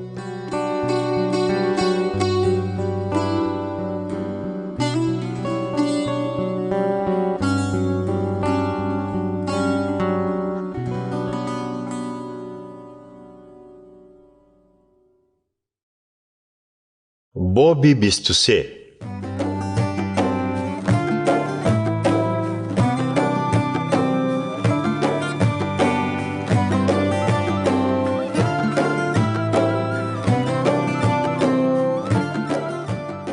پاولوس اهل شورای پیران را با دقت از نظر گذرانده گفت: برادران، من تا امروز در نزد خدا با وجدان پاک زندگی می کنم. این را شنیده حنانیای سرکاهن با آنهایی که نزد پاولوس می ایستادند فرمود که به دهانش زنند. پاولوس در جواب به سرکاهن گفت: ای دیواری سفید شده، خدا تو را می زند. تو اینجا نشسته ای تا که موافق شریعت موسی مرا داوری بکنی، اما فرمان می دهی که مرا زنند. آیا این قانون شکنی نیست؟ آنهایی که نزد پاولوس می ایستادند گفتند: سرکاهن خدا را دشنام می دهی؟ پاولوس گفت: برادران، من نمی دانستم که او سرکاهن است. می دانم در نوشتجات گفته شده است که به پیشوای خلقتان بدگویی نکنید. پاولوس چون فهمید که یک قسم شورای پیران از مذهب صدوقی و قسم دیگرش از مذهب فریسی هستند، فریاد زده گفت: برادران، من خود فریسی و پسر فریسیان هستم. حالا مرا برای امید زنده شوی مردگان حکم میکنند. بعد این سخن در بین فریسیان و صدوقیان بحث به میان آمد و جمع آمد به دو گروه تقسیم شد. زیرا صدوقیان می گفتند که نه زنده شوی هست و نه فرشتگان و نه روح ها، اما فریسیان به این چیزها باور می کردند. داد و فریاد بلند شد. بعضی استادان شریعت که از مذهب فریسیان بودند برخاسته با جوش و خروش گفتند: در این آدم ما یگان بدی نمی بینیم. اگر روح یا فرشته با او گپ زده باشد چی؟ بحث اوج می گرفت. میری هزار به سربازان فرمود که پاولوس را از نزد آنها گرفته به قلعه برند، زیرا ترسید که او را پاره پاره می کنند. همان شب خداوند به نزد پاولوس آمده گفت: دلیر باش، چنان که در شهر اورشلیم درباره من شهادت دادی، در روم نیز باید شهادت دهی. پگاهی بعضی یهودیان قسم خورده قصد نمودند که تا پاولس را نکشند چیزی نمیخورند و نمی نوشند. شماره قسم خوردگان از 40 زیاد بود. آنها به نزد کاهنان کلان و پیران رفته چنین گفتند: ما قسم خورده ایم که تا پاولس را نکشیم چیزی به دهان نمیگیریم. حالا شما و شورای پیران از میری هزار خواهش کنید که پاولس را به نزد شما آرد. گوید که کاری او را عمیق‌تر فهمیدن می‌خواهید. ما باشیم تیار هستیم که او را تا به اینجا رسیدنش کشیم. اما پسر خواهر پاولس از این سوی قصد آنها با خبر شده به سربازخانه رفت و پاولس را آگاه کرد. پاولس میرصد را جغ زده گفت: این جوان را به نزد میری هزار بر، چون که به او گپ دارد. میرصد او را به نزد میری هزار برده گفت: پاولس بندی مرا جغ زده خواهش کرد که این جوان را به نزد شما بیارم، چون که او به شما چیزی گفتن میخواهد.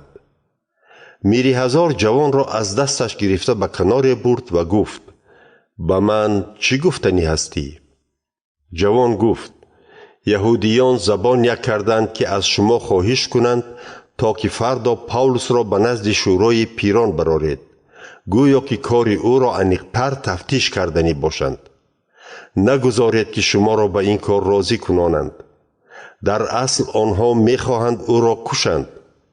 بیشتر از 40 نفرشان قسم خوردند که تا او را نکشند چیزی نمیخورند و نمی نوشند. حالا آنها تیار و انتظار اجازت شما هستند. سپس میری هزار جوان را جواب داده گفت: به کسی نگو که درباره این چیزها به من خبر دادی.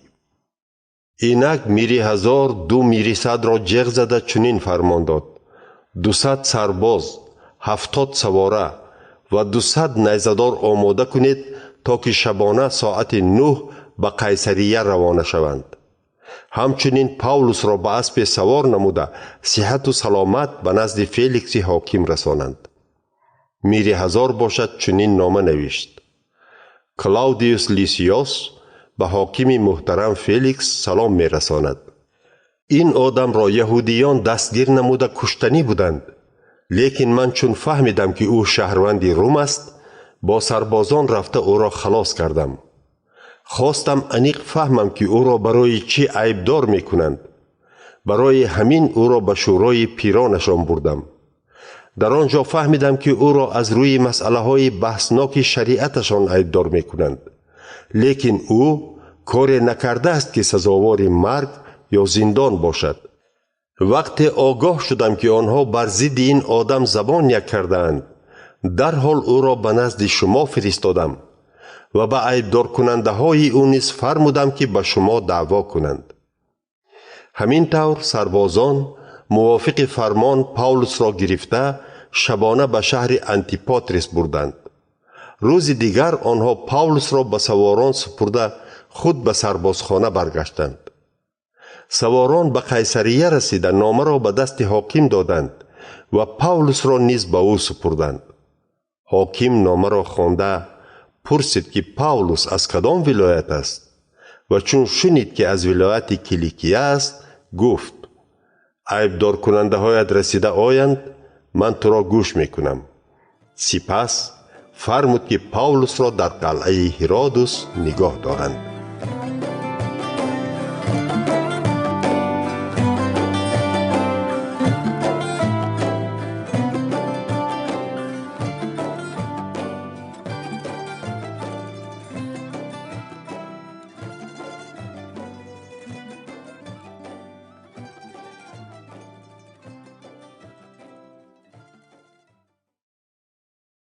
باب 24.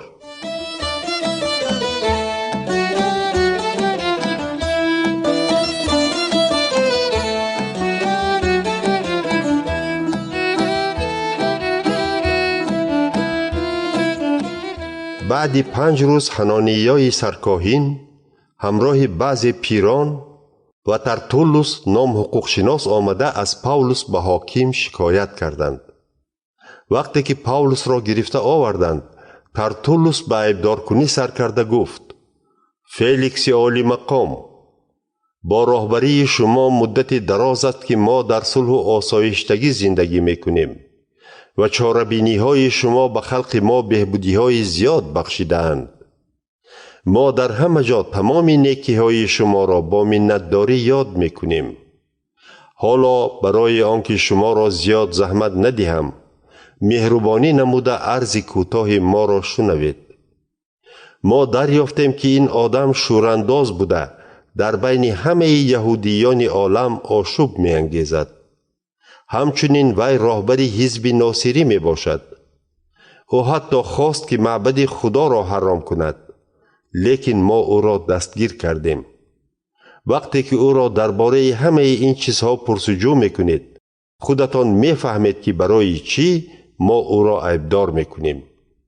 یهودیان نیز سخنان ترتولوس را طرفداری نموده گفتند که همه این گپ راست است. حاکم فیلیکس به پاولوس اشاره نمود که گپ زند. پاولوس جواب داد: من می دانم که شما سالهای زیاد این خلق را داوری می کنید. بنابراین می توانم دلپرانه خود را در پیش شما سفید کنم. من 12 روز پیش به اورشلیم برای پرستش آمدم. شما خودتان این را تفتیش کرده می توانید. نه در معبد خدا، نه در جماعت خانه ها و نه در کوچه های شهر عیبدار کنندگانم مرا ندیدند که به کسی بحث کرده باشم یا مردم را به شور انداخته باشم. همه چیزهایی که مرا در آن عیبدار نموده به شما میگویند بی اساس است، لیکن به شما راستش را میگویم. من موافق راه خداوند که یهودیان آن را حزب می نامند و خدای پدرانمان خدمت می کنم. همچنین به همه چیزی که در شریعت موسی و نوشتجات پیغمبران است باور می کنم. من به خدا امید بستم، چنان که آنها نیز امیدوارند که هم راستکاران و هم بدکاران بعد مردن زنده خواهند شد. بنابراین همیشه کوشش می کنم که در نزد خدا و آدمان وجدان پاک داشته باشم. حالا بعد چندین سال آمدم تا که به کمبغلان خلقم کمک پولی رسانم و قربانی ها کنم. هنگامی که در معبد خدا مراسم پاکشوی را به انجام رساندم و در نزدم نه مردم بودند و نه غوغا، این آدمان مرا یافتند. در آنجا بعضی یهودیان ولایت آسیا بودند و اگر بر ضد من چیزی می داشتند می بایست به نزد شما آمده مرا عیبدار می کردند.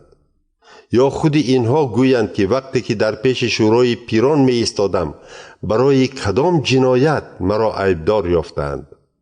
شاید عیب من در آن بود که در نزد آنها چنین فریاد زدم: امروز شما مرا برای امید زنده شوی مردگان حکم می کنید. سپس فیلیکس حاکم که درباره راه خداوند معلومات بیشتر داشت، محاکمه را به وقت دیگر مانده گفت: وقتی که میری هزار لیسیاس می آید من مسئله شما را دیده می برایم.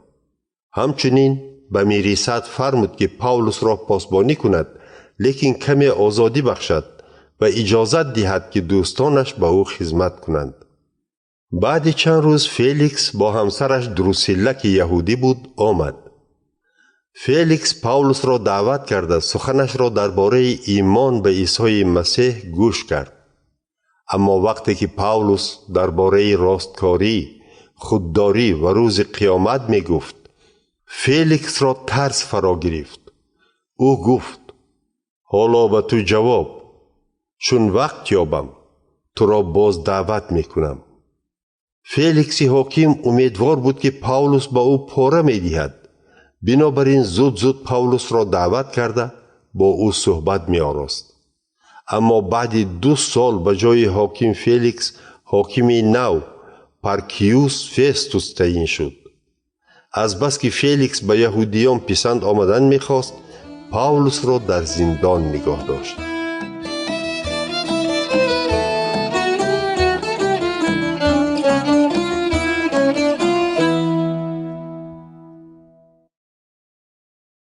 باب 25.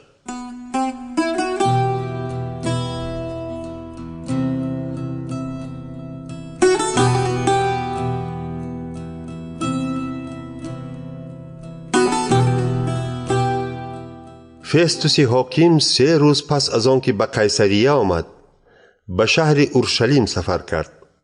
کاهنان کلان و راهبران یهودی به حاکم از پاولوس شکایت کردند و التماس نمودند که مهربانی نموده او را به اورشلیم آورد. آنها قصد داشتند که پاولوس را در راه کشند. فستوس حاکم در جواب گفت: پاولوس را در شهر قیصریه نگاه می دارند و خود من به نزدیکی به آنجا می روم. راهبران شما با من روند. اگر آن آدم عیبی داشته باشد بگذار دعوا کنند. سپس 8 یا 10 روز در اورشلیم مانده به قیصریه برگشت. روز دیگر فستوس حاکم بر کرسی داوری نشسته فرمود که پاولوس را بیارند.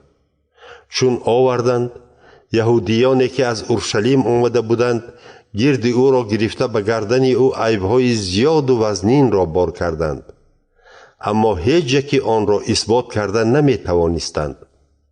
پاولوس خود را سفید کرده گفت: نه بر ضد شریعت یهودیان گناه کرده ام و نه بر ضد معبد خدا و نه بر ضد شاهنشاه روم.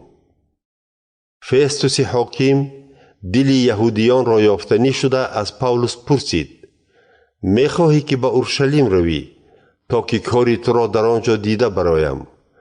پاولوس گفت: من حالا در نزد کرسی داوری شاهنشاه روم ایستادم و باید در اینجا داوری کرده شوم. چنان که خودتان نغز می دانید من به یهودیان یگان بدی نکردم. اگر جنایتی یا کاری کرده باشم که سزاوار مرگ باشد من از مردن نمی گریزم، لیکن اگر در این همه دعوای یهودیان عیبی نداشته باشم کسی حق ندارد که مرا به دست آنها سپارد. من داوری شاهنشاه روم را طلب می کنم. سپس فستوس حاکم با مصلحتچیانش گپ زده به پاولوس گفت: از بس که داوری شاهنشاه روم را طلب کردی به نزد شاهنشاه روم می روی. بعد چند روز شاه اگریپاس و خواهرش برنیکی به شهر قیصریه آمدند تا فستوس حاکم را خیر مقدم گویند. آنها در آنجا یک چند روز ماندند. فستوس حاکم کار پاولوس را به شاه اگریپاس نقل کرده گفت: اینجا آدمی هست که فیلیکس او را در زندان مانده است. وقتی که در اورشلیم بودم کاهنان کلان و پیران یهودی درباره او به من نقل کرده طلب نمودند که او را محکوم کنم، اما در جواب آنها گفتم که رومیان چنین عادت ندارند که کسی را بیچون و چرا به دست دعواگرانش سپارند. اول ما باید او را با دعواگرانش روبرو کنیم و به او امکانیت دهیم که خود را سفید نماید. برای همین وقتی که آنها با من آمدند کار را کشال نداده روز دیگر بر کرسی داوری نشستم و فرمودم که پاولوس را بیارند. اما دعواگرانش برخاسته او را با هیچ یک عیبی که من گمان داشتم عیبدار نکردند. تنها درباره چند مسئله دینیشان و درباره کدام یک عیسی با وی بحث میکردند که گویا مرده است، ولیکن پاولوس تاکید میکند که او زنده است. از بس که سر و نوگ این مسئله را نیافتم از او پرسیدم که آیا به اورشلیم رفتن میخواهد تا که کار او در آنجا دیده شود. اما پاولوس طلب نمود که تا زمانی از طرف شاهنشاه دادخواهی شدنش اینجا نگاه داشته شود. سپس فرمان دادم که او را تا وقتی به نزد شاهنشاه روم فرستادنم پاسبانی کنند. شاه اگریپاس به فستوس حاکم گفت: من نیز شخصا میخواهم سخن او را شنوم. فستوس گفت: پگاه میشنوید. روز دیگر اگریپاس و برنیکی با دبدبه آمده به مجلسگاه در آمدند. میری هزاران و کلان شوندگان شهر آنها را همراهی میکردند. با فرمان فستوس حاکم پاولوس را آوردند. سپس فستوس گفت: شاه اگریپاس و همه حاضران، شما مردی را میبینید که درباره او تمام یهودیان شهرهای اورشلیم و قیصریه به من شکایت میکنند. آنها داد و فریاد برداشته میگویند که او نباید زنده ماند. اما من دریافتم که او کار نکرده است که سزاوار مرگ باشد. و چون خودش داوری شاهنشاه روم را طلب نمود، من قرار دادم که او را به روم فرستم. اما درباره او یگان چیزی انیق ندارم که به شاهنشاه هم نویسم. برای همین او را نزد همه شما و خصوصا نزد شما شاه اگریپاس آوردم تا که بعدی دیده برآمدن مسئله چیزی برای نوشتنم پیدا شود. اگر بندی را به عیب نامه فرستم، از روی خرد نمی شود.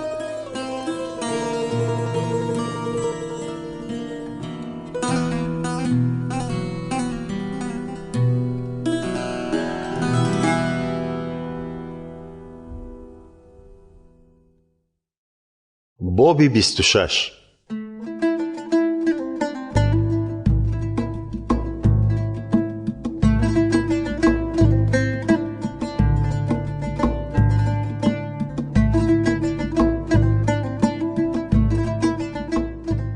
شاه اگریپاس به پاولوس گفت: می توانی خود را حمایه نمایی. پاولوس دستش را بالا کرده برای محافظت خود گفت: شاه اگریپاس، از بس که شما رسم و آیین و مسئله های بحثناک یهودیان را به خوبی می دانید، خوشبختم که امروز خود را در پیش شما از همه عیب‌هایی که یهودیان به گردنم بار می کنند سفید کرده می توانم. برای همین خواهشمندم با صبر و طاقت به سخنم گوش دهید. اینک طرز زندگی من به همه یهودیان معلوم است، زیرا از جوانیم در بین خلق خود و در اورشلیم زندگی کردم. آنها دیر باز مرا می شناسند و اگر خواهند می توانند تصدیق نمایند که من موافق سختترین مذهبی ما، یعنی همچون فریسی زندگی می کردم. حالا باشد، برای امیدم به وعده خدا که به پدر کلانهایمان داده شده بود مرا حکم می کنند. یعنی برای وعده که 12 قبیله اسرائیل شب و روز خدا را پرستش نموده انتظار اجرا شویش می باشند. شاه اگریپاس، انا برای همین امید یهودیان مرا عیبدار می کنند. ای مردم، آخر چرا شما باور کردن نمی توانید که خدا مردگان را زنده می کند؟ من نیز خود به خود فکر می کردم که باید بر ضد نام عیسی ناصری کارهای زیاد را انجام دهم. در اورشلیم با همین کار مشغول بودم. از کاهنان کلان اجازت گرفته بسیار کسان را از خلق خدا به زندان می پرتافتم. وقتی که آنها را به مرگ می سپردند من طرفداری می کردم. در همه جماعتخانه ها گشته بسیار وقت پیروان این راه را جزا می دادم و مجبور می کردم که ایمانشان را رد کنند. از بس که خشم و غضبم بر آنها علنگه می زد، حتی به شهرهای دوردست می رفتم تا که آنها را دستگیر کرده عذاب دهم. روزی با سپارش و اجازت کاهنان کلان به شهر دمشق سفر می کردم. ای شاه، هنگام نصف روزی در راه نور آسمانی را دیدم که از آفتاب روشن‌تر بود. آن نور من و همراهانم را فرا گرفت. ما همه به زمین افتادیم. سپس آوازی را شنیدم که به زبان عبری می گفت: شاول، شاول، چرا مرا آزار می دهی؟ آیا به سوزن مژ زدن دردناک نیست؟ من گفتم: ای اعلی حضرت، تو کیستی؟ جواب داد: من همان عیسایم که آزارش می دهی. حالا برخسته راست ایستا. من به تو ظاهر شدم تا که تو را خدمتگار و شاهد خود گردانم. شاهد آن که مرا دیدی و شاهد آن چیزهایی که به تو نشان خواهم داد. من تو را از دست خلقت به غیر یهودیان خلاص می کنم. تو را نزد غیر یهودیان می فرستم تا که چشمان آنها را کشایی، آنها را از تاریکی به روشنی براری و از زیر قدرت شیطان به سوی خدا بری. بعد گناه های آنها بخشیده می شود و در بین آنهایی که با ایمان به من پاک گردیدند به خود جای پیدا می کنند. بنابراین شاه اگریپاس، من به آنچه از آسمان عیان شد بی اطاعتی نکردم، بلکه اولا در شهرهای دمشق و اورشلیم، سپس در سراسر سرزمین یهودیه و به غیر یهودیان اعلان نمودم که توبه کنند و به خدا روی آورده موافق توبه اشان عمل کنند. از این سبب یهودیان مرا در معبد خدا دستگیر نموده کشتنی شدند، اما با یاری خدا تا هنوز به خرد و کلان شهادت می دهم. من فقط همان چیزهایی را می گویم که پیغمبران و موسی پیشگویی کرده بودند که تعیین شده خدا باید عذاب می کشید و اولین شده از مرده ها زنده می شد تا به خلق ما و به غیر یهودیان نور را اعلان نماید. وقتی پاولوس با چنین سخنان خود را سفید می کرد، فستوس حاکم با آوازی بلند گفت: پاولوس، تو از عقل بیگانه شده ای، دانش بسیار تو را گرنگ کرده است. اما پاولوس گفت: فستوس عالی مقام، من از عقل بیگانه نشدم، بلکه کلام حق و سالم را می گویم. شاه اگریپاس از این چیزها با خبر است. از این سبب من در نزدش دلیرانه سخن می گویم، زیرا باور نمی کنم که چیزی در این باره از او پوشیده باشد. آخر این همه در کدام یک کنجک روی نداده بود؟ شاه اگریپاس، آیا به گفته های پیغمبران ایمان دارید؟ می دانم که ایمان دارید. اگریپاس با پاولوس گفت: آیا در یک لحظه کوتاه مرا مسیحی کردن می خواهی؟ پاولوس گفت: از خدا خواهش دارم که در لحظه کوتاه یا دراز نه تنها شما بلکه همه شنوندگان امروزه مثل من شوند، لیکن به این زنجیرها. سپس شاه اگریپاس از جایش خیست و فستوس حاکم، برنیکی و همه همراهانشان نیز خیستند. هنگامی برآمدن آنها به همدیگر گفتند که این آدم کاری نکرده است که سزاوار مرگ یا زندان باشد. در آخر اگریپاس به فستوس گفت: اگر او داوری شاهنشاه روم را طلب نمی کرد، او را آزاد کردن ممکن بود.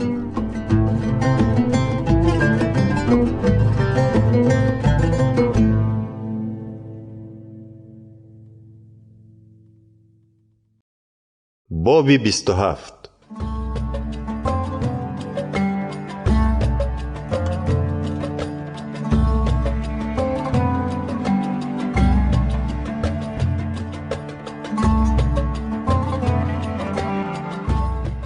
وقت قرار کردند که با کشتی به ایتالیا رویم، پاولوس و چند بندی دیگر را به یکی از میرثدهای دسته مخصوص شاهنشاه اوگوستوس سپردند. نام میرثد یولیوس بود. ما به کشتی که از شهر ادراماتیون آمده و به سوی بندرهای ولایت آسیا روانه بود سوار شده رهسپار شدیم. از شهر تسالونیکی اریسترخوس مقدونی ما را همراهی کرد. روز دیگر به شهر سیدون رسیدیم. یولیوس با پاولوس خوب مناسبت می کرد. او حتی اجازت داد که پاولوس رفته با دوستانش واخورد و همه چیزهای ضروری را دسترس نماید. از آنجا ما به بحر برآمده به سبب وزیدن باد مخالف به طرف پناه جزیره قبرس کشتی را راندیم.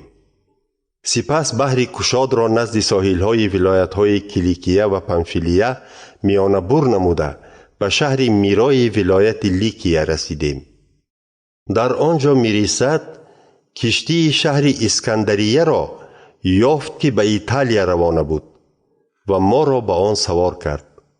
از بس که شمال مقابل می‌وزید، ما روزهای زیاد با سرعت پست کشتی رانده به زور به شهر قنیدوس نزدیک شدیم. بعد به سمت گوشه سالمونی جزیره کریت حرکت نموده در پناه آن جزیره کشتی راندیم. همین طور با دشواری جزیره را گذشته به جای رسیدیم که بندرهای نیک نام داشت. این در نزدیکی شهر لاسیا بود. ما وقت زیاد را از دست داده بودیم. تیر ماه به آخر می رسید.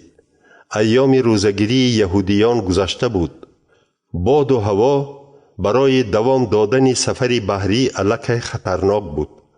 بنابراین پاولوس چنین مصلحت داد: مردان، می بینم که سفرمان خیلی خطرناک می شود. عجب نیست که نه تنها بار و کشتی بلکه جانهایمان را هم از دست دهیم. اما می رسد نه به پاولوس بلکه بیشتر به سخنان سردار و صاحب کشتی باور می کرد.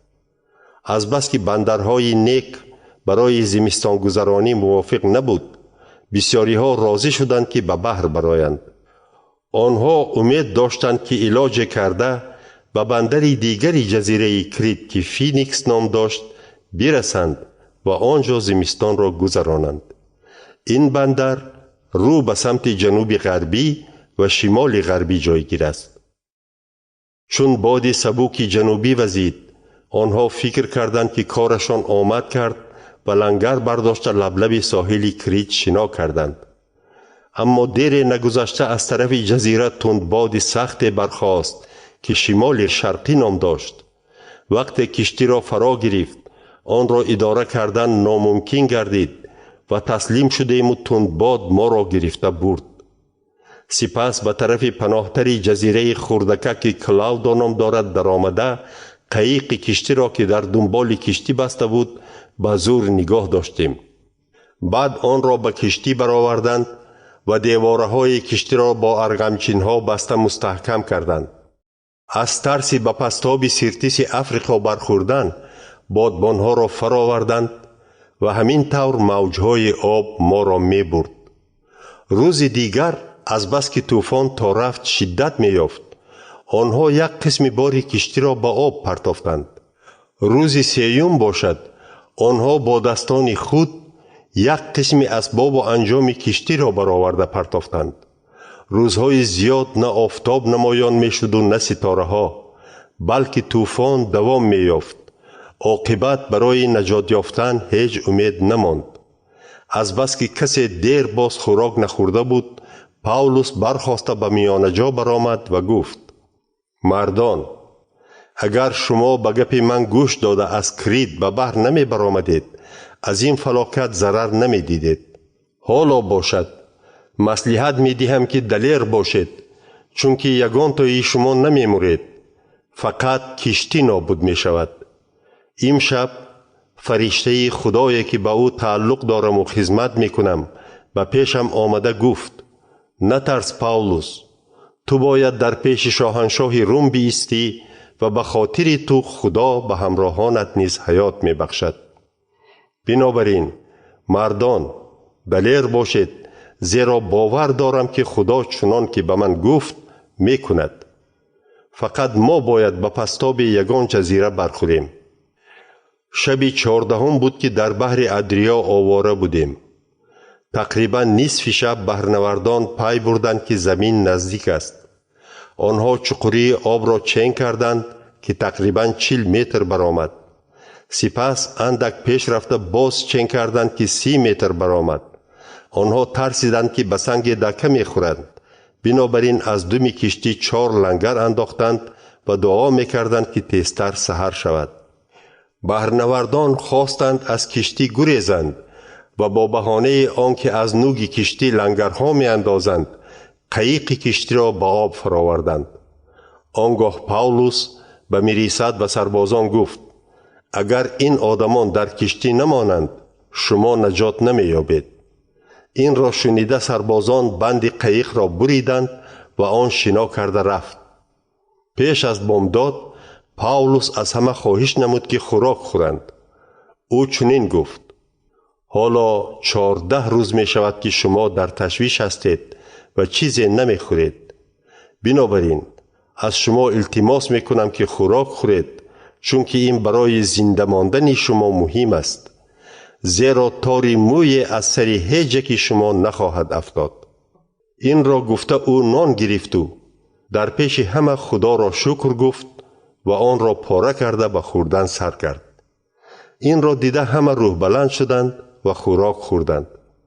در کشتی همگی 276 کس بودیم. چون خورده سیر شدند، گندم را به آب پرتافتند تا که کشتی را سبک کنند. وقتی که روز شد، بحرنوردان آن زمین را نشناختند، لیکن خلیج دیدند که ساحلی پست داشت و قرار دادند که اگر توانند کشتی را سوی آن رانند. همین طور آنها لنگرها را خلاص کرده در بحر گذاشتند. در برابر این بندهای بیلهای دنباله کشتی را کشادند و بادبان قسمت پیش کشتی را بالا کشیده به سوی ساحل راندند. اما به زبانه ساحل قمدار دکه خوردند و کشتی در پستاب استاد. نوگ کشتی رست مانده بود، اما دمش را موجها زده می شکستند.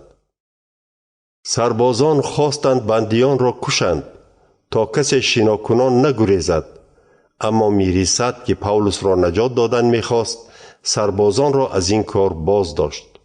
او فرمود که اول آدمانی که شنا کرده میتوانند خود را به آب پرتافته به ساحل برآیند، سپس دیگران تخته و شکسته پاره‌های کشتی را داشته از پشت آنها روانه شوند. همین طور همه صحت و سلامت به زمین رسیدند.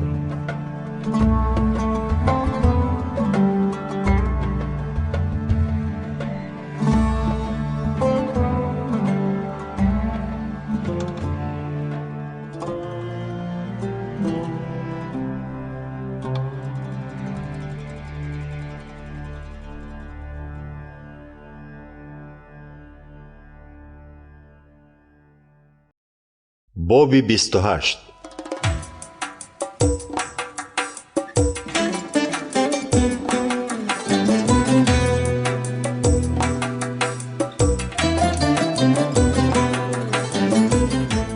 اینک صحت و سلامت به ساحل رسیده فهمیدیم که آن جزیره ملیته نام داشته است. مردم جزیره به ما خیلی نیکی کردند. از بس که هوا خنک بود و باران میبارید، آنها گلخن در گرانده همه ما را به گردش دعوت کردند. پاولوس یک بغل هیزم جمع کرده بود و هنگامی که آن را به آتش می انداخت، ماری زهردار از گرمی آتش گریخته دست او را گزید و آویزان ماند. مردم جزیره ماری به دستش چسبیده را دیده و همدیگر گفتند واقعا هم این شخص آدم کش بوده است، چون که از بحر صحت سلامت برآمده باشد هم خدای عدالت نگذاشت که زنده ماند. اما پاولوس مار را از دستش افشانده به آتش پرتافت و آسیبی ندید. آنها انتظار بودند که یا دستش ورم میکند یا او یک باره افتاده میمرد.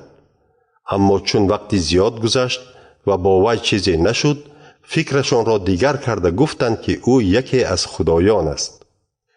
در گرد و اطراف آنجا زمین‌های بودند که به رهبر جزیره پوبلیوس تعلق داشتند. او ما را به خانه‌اش دعوت نموده 3 روز مهمانداری کرد. پدر پوبلیوس بیمار می‌خوابید. او تبی بلند داشت و شکمرو بود. پاولوس نزدیک آمد و دعا کرد و به وی دست نهاده شفا داد. بعد این واقعه هر بیماری که در جزیره بود به نزد پاولوس می آمد و شفا می یافت.